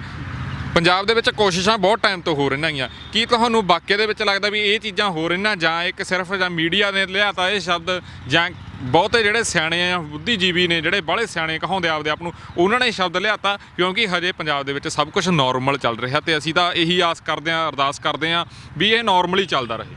ਰਤਨ, ਇਹਦੇ ਬਾਰੇ ਕੁਝ ਨਹੀਂ ਕਿਹਾ ਜਾ ਸਕਦਾ। ਉਹ ਜਿਹੜਾ ਹਿਟਲਰ ਹੈ ਨਾ, ਜਿਹੜਾ ਬੈਠਾ ਹੈ ਦੇਸ਼ ਦਾ ਪ੍ਰਧਾਨ ਮੰਤਰੀ, ਜਿਹਨੂੰ ਮੈਂ ਹਿਟਲਰ ਕਹਿਣਾ, ਯਾਰ ਮੈਨੂੰ ਉਹ 'ਤੇ ਕੋਈ ਯਕੀਨ ਨਹੀਂ, ਉਹਦਾ ਕੋਈ ਪਤਾ ਨਹੀਂ ਉਹ ਬੰਦੇ ਨੇ ਰਾਤੋਂ ਰਾਤ ਕੀ ਫੈਸਲੇ ਲਏ ਆਉਣੇ ਨੇ। ਕੁਛ ਇੰਟੈਲੈਕਚੁਅਲ ਸੀ, ਉਹ ਗੱਲਬਾਤ ਕਰ ਰਹੇ ਸੀ ਤਾਂ ਉਹ ਕਹਿ ਰਹੇ ਸੀ ਬਈ ਇਹ ਰਾਸ਼ਟਰਪਤੀ ਰਾਜ ਵੀ ਲਾ ਸਕਦਾ। ਤੁਹਾਡੀ ਗੱਲ ਕਿਤੇ ਨਾ ਕਿਤੇ ਸਹੀ ਵੀ ਹੋ ਸਕਦੀ ਹੈ, ਪਰ ਆਮ ਦੇਖਣ ਨੂੰ, ਆਮ ਦੁਨੀਆ, ਆਮ ਪੰਜਾਬ, ਸਾਡੇ ਆਮ ਲੋਕ ਬਿਲਕੁਲ ਨੋਰਮਲ ਵਾਂਗ ਨੇ। ਮੈਨੂੰ ਜੋ ਲੱਗਦਾ ਪਰਸਨਲੀ, ਉਹ ਲੱਗਦਾ ਬਿਹਾਰ ਚੋਣਾਂ, ਜਿੱਦਣ ਬਿਹਾਰ ਚੋਣਾਂ ਹੋ ਗਈਆਂ ਉਸ ਤੋਂ ਬਾਅਦ 1-2 ਦਿਨਾਂ ਬਾਅਦ ਹੀ ਕੋਈ ਵੱਡਾ ਸਟੈਪ ਲਊਗਾ। ਕਿਉਂਕਿ ਤੁਸੀਂ ਦੇਖੋ ਐਡਾ ਫੈਸਲਾ, ਕਿਸਾਨ ਜਥੇਬੰਦੀਆਂ ਨੇ ਕਹਿਤਾ ਯਾਰ ਮਾਲ ਗੱਡੀਆਂ ਲੰਘ ਜਾਣ, ਅੱਜ ਰੇਲਵੇ ਵਿਭਾਗ ਨੇ ਕਹਿਤਾ, ਕਹਿੰਦਾ ਨਹੀਂ ਜਾਂ ਤਾਂ ਪੈਸੰਜਰ ਵੀ ਚਲਾਓ, ਸਾਰੀਆਂ ਗੱਡੀਆਂ ਚੱਲਣਗੀਆਂ, ਫੇਰ ਨਹੀਂ ਅਸੀਂ ਮਾਲ ਗੱਡੀਆਂ ਬੰਦ ਕਰਦੇ ਹਾਂ। ਪੰਜਾਬ 'ਚ ਮਾਲ ਗੱਡੀਆਂ ਆਉਣੀਆਂ ਬੰਦ ਕਰਤੀਆਂ। ਉਹ ਯਾਰ ਸ਼ਰਮ ਆਉਂਦੀ ਹੈ ਮੈਨੂੰ ਇਹੋ ਜਿਹੇ ਬੰਦੇ ਨੂੰ, ਇਹੋ ਜਿਹਾ ਜਿਹੜਾ ਉੱਤੇ ਬੈਠਾ ਜਿਹੜੇ ਫੈਸਲੇ ਦੇ ਰਿਹਾ। ਉਹ ਇੰਨੀ ਨਹੀਂ ਅਕਲ ਕਿ ਲੋਕਾਂ ਦੇ ਮੂਹਰੇ ਜਦੋਂ ਇਕੱਠ ਹੋਇਆ, ਜਥੇਬੰਦੀਆਂ ਦੇ ਮੂਹਰੇ ਝੁਕਣਾ ਪੈਂਦਾ ਹੁੰਦਾ। ਤੁਹਾਨੂੰ ਇੰਨਾ ਕਹਿਤਾ ਵੀ ਮਾਲ ਗੱਡੀਆਂ ਲੰਘਾ ਲਓ ਤਾਂ ਠੀਕ ਹੈ। ਅਕਸਰ ਕਿਸਾਨ ਜਥੇਬੰਦੀਆਂ ਪਾਗਲ ਨੇ, ਉਹ ਘਰੋਂ ਵਿਹਲੇ ਨੇ, ਸਾਰੇ ਦੁਨੀਆ ਤੁਰੀ ਫਿਰਦੀ ਆ ਵਿਹਲੇ ਆ, ਸੜਕਾਂ 'ਤੇ ਬੈਠਿਆਂ, ਟੋਲ ਪਲਾਜ਼ਿਆਂ 'ਤੇ ਬੈਠਿਆਂ, ਕੀ ਸਾਡੇ ਦਿਮਾਗ 'ਚ ਨੁਕਸ ਆ? ਜੇ ਇਦਾਂ ਦੇ ਬਿੱਲ ਜਿਹੜੇ ਤੂੰ ਕਾਨੂੰਨ ਬਣਾਤੇ, ਯਾਰ ਸਾਨੂੰ ਇਹ ਨਹੀਂ ਚਾਹੀਦੇ, ਇਹ ਵਾਪਸ ਲਿਆਓ, ਇਹ ਵਾਪਸ ਲੈ ਜਾਓ ਆਪਦੇ, ਅਸੀਂ ਨਹੀਂ ਇਹ ਚੀਜ਼ ਲੈਣੀ। ਹਾਂ, ਇਹ ਹੁਣ ਇਹਨੂੰ ਤਾਰਪੀਡੋ ਕਰਨ ਲਈ, ਖਤਮ ਕਰਨ ਲਈ ਸ਼ਾਇਦ ਕੋਈ ਵੱਡੇ ਸਟੈਪ ਵੀ ਲਊਗਾ। ਸੋ ਮੈਨੂੰ ਕਿਤੇ ਨਾ ਕਿਤੇ ਲੱਗਦਾ ਕਿ ਕੁਝ ਵੀ ਹੋ ਸਕਦਾ, ਇਹ ਤੇ 1% ਦਾ ਯਕੀਨ ਨਹੀਂ ਕੀਤਾ ਜਾ ਸਕਦਾ। ਨਹੀਂ, ਤੁਹਾਡੀ ਗੱਲ ਨਾਲ ਠੀਕ ਆ, ਚਲੋ ਸਹਿਮਤ ਹਾਂ। ਰੇਲ ਗੱਡੀਆਂ ਉਹਨਾਂ ਨੇ ਬੰਦ ਕਰਤੀਆਂ, ਕਹਿੰਦੇ ਪੈਸੰਜਰ ਚਲਾਓ, ਅਸੀਂ ਮਾਲ ਵੀ ਫੇਰ ਹੀ ਭੇਜਾਂਗੇ, ਚਲੋ ਠੀਕ ਹੈ। ਪਰ ਇੱਕ ਗੱਲ ਇਹ ਵੀ ਆ, ਉਹਨਾਂ ਨੂੰ ਵੀ ਚੰਗੀ ਤਰ੍ਹਾਂ ਪਤਾ ਗਾ ਜਦੋਂ ਪੰਜਾਬ ਦੇ ਵਿੱਚ ਇਹੋ ਜਿਹੀ ਸਿਚੁਏਸ਼ਨ ਆਈ ਆ। ਜੇ ਐਮਰਜੈਂਸੀ ਦੀ ਗੱਲ ਕਰਦੇ ਆ, ਪੰਜਾਬ ਇਹ ਸੂਬਾ ਗਾ ਜਿੱਥੇ ਸਭ ਤੋਂ ਜ਼ਿਆਦਾ ਭਾਰਤ ਦੇ ਵਿੱਚ ਐਮਰਜੈਂਸੀ ਲੱਗੀ ਆ। ਉਹਨਾਂ ਨੂੰ ਇਹ ਵੀ ਪਤਾ, ਸੈਂਟਰ ਨੂੰ ਚੰਗੀ ਤਰ੍ਹਾਂ ਪਤਾ ਗਾ, ਜੇ ਚਲੋ ਬੀਜੇਪੀ ਦੀ ਸਰਕਾਰ ਪਹਿਲੀ ਵਾਰ ਆ, ਪਹਿਲਾਂ ਕਾਂਗਰਸ ਦੀਆਂ ਰਹੀਆਂ, ਇੰਟੈਲੀਜੈਂਸ ਤਾਂ ਇਹ ਰਿਪੋਰਟ ਦਿੰਦੀ ਹੋਊਗੀ ਵੀ ਪੰਜਾਬ ਆਈ ਵਾਰ ਰੈਕਟ ਕਰਦਾ ਗਾ, ਰੈਕਸ਼ਨ ਹੁੰਦਾ ਗਾ, ਬਹੁਤ ਖਤਰਨਾਕ ਰੈਕਟ ਹੁੰਦਾ ਗਾ, ਜਿਹਦਾ ਫਿਰ ਆਉਣ ਵਾਲੀਆਂ ਪੀੜ੍ਹੀਆਂ ਸੰਤਾਪ ਭੋਗਦੀਆਂ ਗਈਆਂ, ਪੰਜਾਬ ਵਾਲੀਆਂ ਵੀ ਤੇ ਦੂਜੇ ਵੀ ਭੋਗਦੇ ਆ। ਵੀ ਇਹ ਤਾਂ ਕਿਤੇ ਨਾ ਕਿਤੇ ਪਤਾ ਹੋਊ, ਇੰਨੇ ਕਿਤਾ ਸਿਆਣੇ ਹੋਣਗੇ। ਤੁਹਾਨੂੰ ਇਹ ਨਹੀਂ ਲੱਗਦਾ ਵੀ ਇਹ ਚੀਜ਼ ਥੋਪੀ ਜਾ ਰਹੀ ਆ ਲੋਕਾਂ ਦੇ ਉੱਤੇ, ਐਮਰਜੈਂਸੀ? ਉਧਰੋਂ NRI ਵੀ ਫੋਨ ਕਰ ਰਹੇ ਆ, ਚੈਨਲਾਂ ਨੂੰ ਵੀ ਫੋਨ ਆ ਰਿਹਾ, ਵਾਕਿਆ ਦੇ ਵਿੱਚ ਇਹ ਜਿਹਾ ਵੱਡੀਆਂ ਸਟੇਟਮੈਂਟਸ ਆ ਰਹੀਆਂ ਹੈਗੀਆਂ, ਥੋਪੀਆਂ ਜਾ ਰਹੀਆਂ। ਜਿਹੜਾ ਬੰਦਾ ਐਡੇ ਬਿੱਲ ਜਿਹੜੇ ਨਹੀਂ ਚਾਹੀਦੇ ਸੀ ਪੰਜਾਬ ਦੇ ਕਿਸਾਨਾਂ ਨੂੰ, ਉਹ ਥੋਪ ਸਕਦਾ ਹੈ ਨਾ। ਉਹ ਕਸ਼ਮੀਰ ਨੂੰ ਪਿਛਲੇ 9-10 ਮਹੀਨਿਆਂ ਤੋਂ ਬੰਦ ਕਰਕੇ ਰੱਖ ਸਕਦਾ ਹੈ। ਉਹਦੇ ਦਿਮਾਗ ਦੇ ਵਿੱਚ ਇਹ ਗੱਲ ਨਹੀਂ ਪੈ ਰਹੀ, ਉਹਨੂੰ ਇਹ ਨਹੀਂ ਅਕਲ ਆ ਰਹੀ ਕਿ ਜਿਹੜੇ ਬੰਦੇ ਜਿਹੜੇ ਸ਼ੁਰੂ ਤੋਂ ਜਿਨ੍ਹਾਂ ਦਾ ਖੂਨ ਉਬਾਲੇ ਮਾਰਦਾ ਹੈ, ਉਹ ਅੱਜ ਵੀ ਚਿੱਟਾ ਖੂਨ ਨਹੀਂ ਹੋਇਆ ਪੰਜਾਬੀਆਂ ਦਾ। ਪੰਜਾਬੀ ਅੱਜ ਵੀ ਉਵੇਂ ਨੇ। ਜੇ ਇੱਦਾਂ ਦਾ ਕੋਈ ਸਟੈਪ ਹੁੰਦਾ ਹੈ ਤਾਂ ਮਾਫ ਰੱਬ ਨਾ ਕਰੇ ਤਾਂ ਬਹੁਤ ਜ਼ਿਆਦਾ ਪੰਜਾਬ ਦਾ ਨੁਕਸਾਨ ਹੋਊਗਾ। ਕਿਉਂਕਿ ਅਸੀਂ ਡਟ ਕੇ ਮੁਕਾਬਲਾ ਕਰਨ ਵਾਲੀ ਕੌਮ ਆ, ਅਸੀਂ ਮੂਹਰੇ ਅੜਨ ਵਾਲੀ ਕੌਮ ਆ। ਅਸੀਂ ਨਹੀਂ ਚਾਹੁੰਦੇ ਕੋਈ ਆ ਕੇ ਸਾਡੇ ਖੇਤ 'ਚ ਬਹਿ ਜਾਏ, ਕੋਈ ਸਾਡੇ ਘਰੇ ਬਹਿ ਜਾਏ, ਕੋਈ ਸਾਡੀ ਜ਼ਮੀਨ ਜਾਇਦਾਦ 'ਤੇ ਬਹਿ ਜਾਵੇ। ਸੋ ਫਿਰ ਵੀ ਇਹੀ ਸਟੈਪ ਬਾਰ-ਬਾਰ ਵੀ ਹਾਂ ਮੈਂ ਇੱਦਾਂ ਕਰ ਦੂੰ, ਡਰਾਉਣ ਦੀ ਕੋਸ਼ਿਸ਼ਾਂ। ਅੱਜ ਤੁਸੀਂ ਦੇਖ ਰਹੇ ਸੀ ਇੱਕ ਭਾਜਪਾ ਦਾ ਪੰਜਾਬ ਦਾ ਸੀਨੀਅਰ ਲੀਡਰ ਹੈ, ਉਹ ਕਹਿ ਰਿਹਾ ਯਾਰ ਇਹਨਾਂ ਨੇ ਤਾਂ ਬਿਨਾਂ ਮਤਲਬ ਤੋਂ ਕਹਿੰਦਾ ਇਹ ਚੀਜ਼ਾਂ ਕਰਤੀਆਂ, ਇਹ ਇੱਕ ਮੋਦੀ ਦੇ ਪੁਤਲੇ ਫੂਕਤੇ, ਉਹ ਗੁੱਸਾ ਕਰ ਰਿਹਾ। ਯਾਰ ਕਿਉਂ ਨਾ ਫੂਕਣ ਯਾਰ ਲੋਕ? ਸਾਨੂੰ ਜਿਹੜੀਆਂ ਕਾਨੂੰਨ ਲੈ ਕੇ ਆ ਰਹੇ ਹੋ, ਜਿਹੜਾ ਕੋਈ ਲੈ ਕੇ ਆ ਰਹੇ ਹੋ, ਸਾਨੂੰ ਉਹ ਨਹੀਂ ਚਾਹੀਦੇ। ਤੁਸੀਂ ਸਾਡੇ ਉੱਤੇ ਥੋਪਣ ਦੀ ਕੋਸ਼ਿਸ਼ ਨਾ ਕਰੋ। ਪੰਜਾਬ ਨੂੰ ਜੰਮੂ ਕਸ਼ਮੀਰ ਸਮਝਣ ਦੀ ਗਲਤੀ ਨਾ ਕੀਤੀ ਜਾਵੇ। ਇਹ ਉਹ ਦੇਸ਼ ਹੈ ਜਿੱਥੇ ਜ਼ਮੀਨ ਕੱਲੀ ਫਸਲ ਨਹੀਂ ਪੈਦਾ ਕਰਦੀ, ਯੋਧੇ ਪੈਦਾ ਕਰਦੀ ਹੈ। ਸੋ ਇਸ ਲਈ ਸਾਡੇ ਨਾਲ ਇਦਾਂ ਦਾ ਕੁਝ ਨਾ ਕਰੋ ਬਈ ਕੱਲ੍ਹ ਨੂੰ ਹਾਲਾਤ ਐਮਰਜੈਂਸੀ ਵਾਲੇ ਬਣ, ਐਮਰਜੈਂਸੀ ਤੁਸੀਂ ਲਾਓ ਅਤੇ ਪੰਜਾਬ ਦੇ ਵਿੱਚ ਆਪਸੀ ਜਿਹੜਾ ਭਾਈਚਾਰਾ ਉਹ ਖਤਮ ਹੋਵੇ, ਪੰਜਾਬ ਨੂੰ ਦੁਬਾਰਾ ਅੱਗ ਲੱਗੇ। ਕਿਉਂਕਿ ਰੰਗਲਾ ਪੰਜਾਬ ਬੜੀ ਦਿੱਕਤ, ਬੜੀਆਂ ਮੁਸ਼ਕਲਾਂ 'ਚੋਂ ਅੱਜ ਤੱਕ ਗੁਜ਼ਰਿਆ। ਸੋ ਹੁਣ ਮਸਾਂ ਜ਼ਿੰਦਗੀ ਪਟੜੀ 'ਤੇ ਆਈ ਹੈ, ਤਾਂ ਸਾਨੂੰ ਇਹ ਦੁਬਾਰਾ ਇੱਦਾਂ ਦੀਆਂ ਚੀਜ਼ਾਂ ਨਹੀਂ ਚਾਹੀਦੀਆਂ। ਸੁਖ ਜੀ, ਪੰਜਾਬ ਦੇ ਲੋਕ ਯੋਧੇ ਨੇ, ਪੰਜਾਬ ਦੇ ਲੋਕ ਸੰਘਰਸ਼ ਕਰਦੇ ਨੇ ਜੀ, ਪਰ ਕਿਤੇ ਇਹ ਨਾ ਹੋਵੇ ਸਟੇਜਾਂ ਦੇ ਉੱਤੇ ਬੜੀਆਂ ਵੱਡੀਆਂ ਗੱਲਾਂ ਹੁੰਦੀਆਂ ਗੀਆਂ, ਪਰ ਜਦੋਂ ਟਾਈਮ ਆਇਆ ਸਟੇਜਾਂ ਵਾਲੇ ਕਿਤੇ ਹੋਰ ਪਾਸੇ ਚਲੇ ਜਾਣ ਤੇ ਜਿਹੜਾ ਸਾਡਾ ਨੌਜਵਾਨ ਉਹ ਕਰਾਹੇ ਪੈ ਗਏ। ਅੱਗੇ ਵੀ ਇਹੋ ਜਿਹੀਆਂ ਚੀਜ਼ਾਂ ਹੋਣਾਂ ਗੀਆਂ, ਫੇਰ ਜਵਾਬਦੇਹ ਕੌਣ ਹੋਊਗਾ? ਹਾਂ, ਇਹ ਤੁਹਾਡੀ ਗੱਲ ਕਿਤੇ ਨਾ ਕਿਤੇ ਸਹੀ ਹੈ। ਸੋ ਇਸ ਲਈ ਮੈਂ ਕਹਿੰਦਾ ਹੁੰਦਾ ਕਿ ਕੋਈ ਵੀ ਹੈ, ਚਾਹੇ ਮੈਂ ਆ ਚਾਹੇ ਕੋਈ ਹੋਰ ਹੈ, ਕੋਈ ਇੱਦਾਂ ਦਾ ਭੜਕਾਹਟ ਵਾਲਾ ਬਿਆਨ ਨਾ ਦਿੱਤਾ ਜਾਵੇ ਵੀ ਸਾਡੇ ਵਿੱਚ ਆਪਸ ਵਿੱਚ ਰਿਲੇਸ਼ਨ ਖਰਾਬ ਹੋ ਜਾਣ। ਹੁਣ ਇੱਕ ਤਾਂ ਚੰਡੀਗੜ੍ਹ ਤੁਰਿਆ ਫਿਰਦਾ, ਦੂਜਾ ਬੰਦਾ ਬਠਿੰਡੇ ਤੁਰਿਆ ਫਿਰਦਾ, ਕੋਈ ਲੁਧਿਆਣੇ ਤੁਰਿਆ ਫਿਰਦਾ। ਯਾਰ ਨਹੀਂ, ਪਹਿਲਾਂ ਆਪਸ ਵਿੱਚ ਬਹਿ ਕੇ ਅਸੀਂ ਵਿਚਾਰ ਕਰੀਏ, ਫਿਰ ਜੋ ਜਨਤਾ ਨੂੰ, ਆਮ ਲੋਕਾਂ ਨੂੰ ਸੁਨੇਹਾ ਦੇਣਾ, ਮੈਸੇਜ ਲਾਉਣਾ, ਉਸ ਤੋਂ ਬਾਅਦ ਲਾਈਏ, ਤਾਂ ਕਿ ਕਿਸੇ ਬੇਗਾਨੇ ਪੁੱਤ ਨੂੰ ਕੋਈ ਚੋਟ ਨਾ ਆਵੇ। ਕਿਉਂਕਿ ਤੁਸੀਂ ਦੇਖਦੇ ਹੋ ਹੁਣ ਵੀ ਸੋਸ਼ਲ ਮੀਡੀਆ ਤੇ ਲੋਕ ਬੜਾ ਬੋਲੀ ਜਾਂਦੇ ਨੇ ਜੀ, ਇੱਦਾਂ ਕਰ ਦਾਂਗੇ, ਇਹ ਕਰ ਦਾਂਗੇ। ਉਹਨਾਂ ਭਰਾਵਾਂ ਨੂੰ ਬੇਨਤੀ ਹੈ, ਯਾਰ ਵੀਰੋ, ਬਾਅਦ 'ਚ ਮੁੜ ਕੇ ਤੁਹਾਡੇ ਮਗਰ ਕਿਸੇ ਨੇ ਨਹੀਂ ਆਉਣਾ। ਇੱਦਾਂ ਦੇ ਬੇਵਕੂਫੀ ਵਾਲੇ ਬੇਤੁਕੇ ਬਿਆਨ ਨਾ ਦਿਓ ਕਿ ਕੱਲ੍ਹ ਨੂੰ ਰੱਬ ਨਾ ਕਰੇ ਐਮਰਜੈਂਸੀ ਲੱਗਦੀ ਹੈ ਕਿ ਸਭ ਤੋਂ ਪਹਿਲਾਂ ਤੁਹਾਨੂੰ ਚੱਕ ਲੈਣ। ਕਿਉਂਕਿ ਜਿਹੜਾ ਇਹ ਸੂਬੇ ਦੇ ਵਿੱਚ ਕਿੰਨਾ ਇਹਨਾਂ ਨੇ ਜੁਆਪਾ ਲਾਇਆ, UAPA ਲਾ ਕੇ ਅੰਦਰ ਕਰਤੇ। ਅੱਜ ਤੱਕ ਕਿੰਨੇ ਪੱਤਰਕਾਰ ਅੰਦਰ ਨੇ, ਕਿੰਨੇ ਬੁੱਧੀਜੀਵ ਅੰਦਰ ਨੇ। ਸੋ ਇਸ ਲਈ ਇਹਨਾਂ ਦਾ ਬਿਲਕੁਲ ਹਿਟਲਰ ਵਾਲਾ ਕੰਮ ਹੋਇਆ ਵੀ ਜੋ ਅਸੀਂ ਚਾਹੁੰਦੇ ਹਾਂ ਉਹੀ ਹੋਵੇ, ਦੂਜਾ ਬੰਦਾ ਕੋਈ ਬੋਲੇ ਨਾ। ਸੋ ਇਸ ਲਈ ਇਹ ਕਿਸੇ ਵੀ ਹੱਦ ਤੱਕ ਜਾਣਗੇ। ਪਰ ਉਦੋਂ ਪਹਿਲਾਂ ਚਾਹੇ ਸਾਡੇ ਗਾਇਕ ਨੇ, ਚਾਹੇ ਸਮਾਜ ਸੇਵੀ ਨੇ, ਚਾਹੇ ਵੀਰ ਕੋਈ ਪੋਲੀਟੀਕਲ ਲੀਡਰ ਹੈ ਜਿਹੜਾ ਕਿ ਵਧੀਆ ਸੋਚ ਰੱਖਦਾ, ਪਰ ਉਹ ਇੱਕ ਥਾਂ ਆਪਸ ਵਿੱਚ ਇਕੱਠੇ ਤਾਂ ਹੋਣ, ਲੋਕਾਂ ਨੂੰ ਮੈਸੇਜ ਉਹ ਬਾਅਦ 'ਚ ਦੇਣ। ਅੱਜ ਜਿਹੜੀ ਕਾਨਫਰੰਸ ਆਪਾਂ ਕਹਿ ਦਿੰਦੇ ਹਾਂ, ਕਾਨਫਰੰਸ ਹੋਈ ਆ, ਦੀਪ ਸਿੱਧੂ ਦੀ ਹੋਈ ਆ, ਉਹਨਾਂ ਨੇ ਕਿਹਾ ਵੀ ਪਾਰਟੀਆਂ ਇਕੱਠੀਆਂ ਕਰ ਰਹੇ ਆ ਅਸੀਂ। ਤੁਹਾਨੂੰ ਲੱਗਦਾ ਵੀ ਇੱਕ ਨਵੀਂ ਪਾਰਟੀ ਉੱਭਰੂਗੀ ਇਸ ਦੇ ਵਿੱਚੋਂ? ਫਿਰ ਉਹੀ ਗੱਲ ਨਾ ਆ ਕੇ ਕਿਤੇ ਖੜੀ ਹੋ ਜਾਏ ਪ੍ਰਸ਼ਨ ਚਿੰਨ੍ਹ। ਅੱਜ ਵੀ ਹੁਣ ਪ੍ਰਸ਼ਨ ਚਿੰਨ੍ਹ ਖੜੇ ਹੋਣੇ ਸ਼ੁਰੂ ਹੋ ਗਏ ਵੀ ਇਹ ਫਿਰ ਪੋਲੀਟੀਕਲ ਲਾਹੇ ਵਾਲੀ ਗੱਲ ਜਾ ਰਹੀ ਆ, ਆਪਦੇ ਫਾਇਦੇ ਵਾਲੀ ਗੱਲ ਜਾ ਰਹੀ ਆ। ਕਿਉਂਕਿ ਰਾਜਨੀਤੀ ਮਾੜੀ ਚੀਜ਼ ਨਹੀਂ, ਪਰ ਮਾੜਾ ਇਹਨੂੰ ਬਣਾਇਆ ਹੈਗਾ, ਲੋਕਾਂ ਨੇ ਮਾੜਾ ਬਣਾਇਆ ਹੈਗਾ, ਤੁਹਾਡੇ ਮੇਰੇ ਵਰਗਿਆਂ ਨੇ ਹੀ ਮਾੜਾ ਬਣਾਤਾ। ਬਿਲਕੁਲ, ਦੇਖੋ ਜੇ ਨਾ ਦੀਪ ਨਾਲ ਮੇਰੀ ਗੱਲ ਹੋ ਰਹੀ ਸੀ, ਉਹਨੇ ਵਧੀਆ ਕੀਤਾ। ਮੈਂ ਤਾਂ ਸਮਝਦਾ ਯਾਰ ਵਧੀਆ ਸਟੈਪ ਆ। ਜੇ ਚੰਗੇ ਲੋਕ ਰਾਜਨੀਤੀ ਨਹੀਂ ਆਉਣਗੇ ਤਾਂ ਰਾਜਨੀਤੀ ਬਦਲੂ ਕਿਵੇਂ? ਕਿਸੇ ਵੀ ਕੰਮ ਦੇ ਵਿੱਚ ਚੰਗੇ ਲੋਕ ਚਾਹੀਦੇ ਨੇ। ਚੰਗਾ ਮਾੜਾ ਹੈਡ ਟੇਲ ਇੱਕ ਸਿੱਕੇ ਦੇ ਦੋ ਪਹਿਲੂ ਹੁੰਦੇ ਨੇ। ਜੇ ਰਾਜਨੀਤੀ ਚੰਗੇ ਬੰਦੇ ਮੂਹਰੇ ਆਉਣਗੇ ਤਾਂ ਸ਼ਾਇਦ ਪੰਜਾਬ ਬਚ ਜਾਊਗਾ। ਇਹ ਕੋਈ ਮਾੜੀ ਗੱਲ ਨਹੀਂ ਹੈ, ਪਰ ਸਮਾਂ ਦੇਖਣਾ ਪੈਣਾ ਕਿ ਜਦੋਂ ਅਸੀਂ ਬਾਹਲੀ ਕਾਹਲੀ ਕਰਦੇ ਹਾਂ ਨਾ, ਕਾਹਲੀ ਅੱਗੇ ਸਿਆਣੇ ਕਹਿੰਦੇ ਟੋਏ। ਸੋ ਹੌਲੀ ਹੌਲੀ ਆਰਾਮ ਨਾਲ ਸਾਰਾ ਕੁਝ ਸੋਚ ਸਮਝ ਕੇ ਵੀ ਕਿਹੜਾ ਸਟੈਪ ਕਿਵੇਂ ਲੈਣਾ, ਫਿਰ ਇੱਕ ਰਾਜਨੀਤਿਕ ਪਾਰਟੀ ਜੇ ਨਿਕਲਦੀ। ਕੋਈ ਮਾੜੀ ਗੱਲ ਨਹੀਂ ਹੈ ਯਾਰ, ਹੱਕਾਂ ਲਈ ਲੜ ਰਹੇ ਹਾਂ, ਕਿਸਾਨ ਅੰਦੋਲਨ ਚੱਲ ਰਿਹਾ। ਜੇ ਉਹਦੇ ਵਿੱਚੋਂ ਵੀ ਮੈਂ ਸਮਝਦਾ ਕੋਈ ਇੱਦਾਂ ਦੀਆਂ ਕਿਸਾਨ ਜਥੇਬੰਦੀਆਂ, ਕੋਈ ਕਿਸਾਨ ਲੀਡਰ ਵੀ ਆਉਂਦੇ ਨੇ ਮੂਹਰੇ 4-5, ਕੁਝ ਸਮਾਜ ਸੇਵੀ ਆਉਂਦੇ ਨੇ 4-5, ਕੁਝ ਗਾਇਕ ਆਉਂਦੇ ਨੇ 1-2, ਤਾਂ ਇਹ ਵਧੀਆ ਇੱਕ ਕੰਬਾਈਨਡ ਪਾਰਟੀ ਬਣ ਸਕਦੀ ਹੈ। ਇਹ 'ਚ ਕੋਈ ਦੋ ਰਾਵਾਂ ਨਹੀਂ ਹੈ। ਮੈਂ ਬਿਲਕੁਲ ਸਹਿਮਤ ਹਾਂ, ਇੱਥੇ ਇਹ ਹੋਣਾ ਚਾਹੀਦਾ ਬਦਲਾਵ। ਤਾਂ ਹੀ ਹੁਣ ਬਦਲਾਵ ਕਿਸੇ ਨੇ ਉੱਪਰੋਂ ਤਾਂ ਆਉਣਾ ਨਹੀਂ, ਕਿਸੇ ਨੇ ਉੱਪਰੋਂ ਤਾਂ ਸਾਡੇ ਉੱਤੇ ਆ ਕੇ ਡਿੱਗਣਾ ਨਹੀਂ, ਬਹਿਣਾ ਨਹੀਂ। ਭਗਤ ਸਿੰਘ, ਲੋਕ ਕਹਿੰਦੇ ਨੇ ਭਗਤ ਸਿੰਘ ਜੰਮੇ ਪਰ ਸਾਡੇ ਘਰੇ ਨਾ ਜੰਮੇ।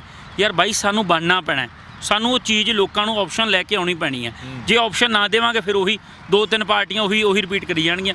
ਆਪਸ਼ਨ ਜ਼ਰੂਰੀ ਹੈ, ਵਧੀਆ ਬੰਦਿਆਂ ਦੀ ਪਾਰਟੀ ਜ਼ਰੂਰੀ ਹੈ, ਵਧੀਆ ਬੰਦੇ ਮੂਹਰੇ ਆਉਣੇ ਜ਼ਰੂਰੀ ਨੇ।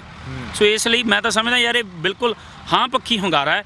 ਕਿਉਂਕਿ ਆਮ ਲੋਕ, ਤੁਸੀਂ ਵੀ ਜਾਣਦੇ ਹੋ, ਪਿੰਡਾਂ 'ਚ ਅਸੀਂ ਵੀ ਤੁਰੇ ਫਿਰਦੇ ਹਾਂ, ਆਮ ਲੋਕ ਇਹ ਕਹਿੰਦੇ ਨੇ ਯਾਰ ਅਸੀਂ ਕਰੀਏ ਕੀ, ਇਹ 2 ਪਾਰਟੀਆਂ ਤੋਂ ਬਿਨਾਂ ਕੋਈ ਹੈ ਹੀ ਨਹੀਂ।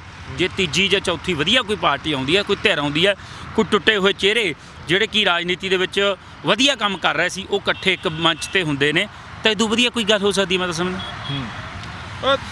ਸੁਖ ਜੀ, ਇੱਕ ਗੱਲ ਹੋਰ ਆ, ਜਿਹੜਾ ਇਹ ਸਾਰਾ ਰੰਗ ਆ, ਕਿਸਾਨ ਯੂਨੀਅਨ ਆਪਦੇ ਲੱਗੇ ਹੋਏ ਨੇ, 30-31 ਜਥੇਬੰਦੀਆਂ ਗੀਆਂ, ਮੋਰਚੇ ਲਾਏ ਹੋਏ ਨੇ, ਰੇਲਾਂ ਤੇ ਬੈਠੇ ਨੇ, ਟੋਲਾਂ ਤੇ ਬੈਠੇ ਨੇ, ਸੜਕਾਂ ਤੇ ਬੈਠੇ ਨੇ, ਪੁਤਲੇ ਵੀ ਫੂਕ ਰਹੇ ਨੇ ਦੁਸਹਿਰੇ ਤੇ।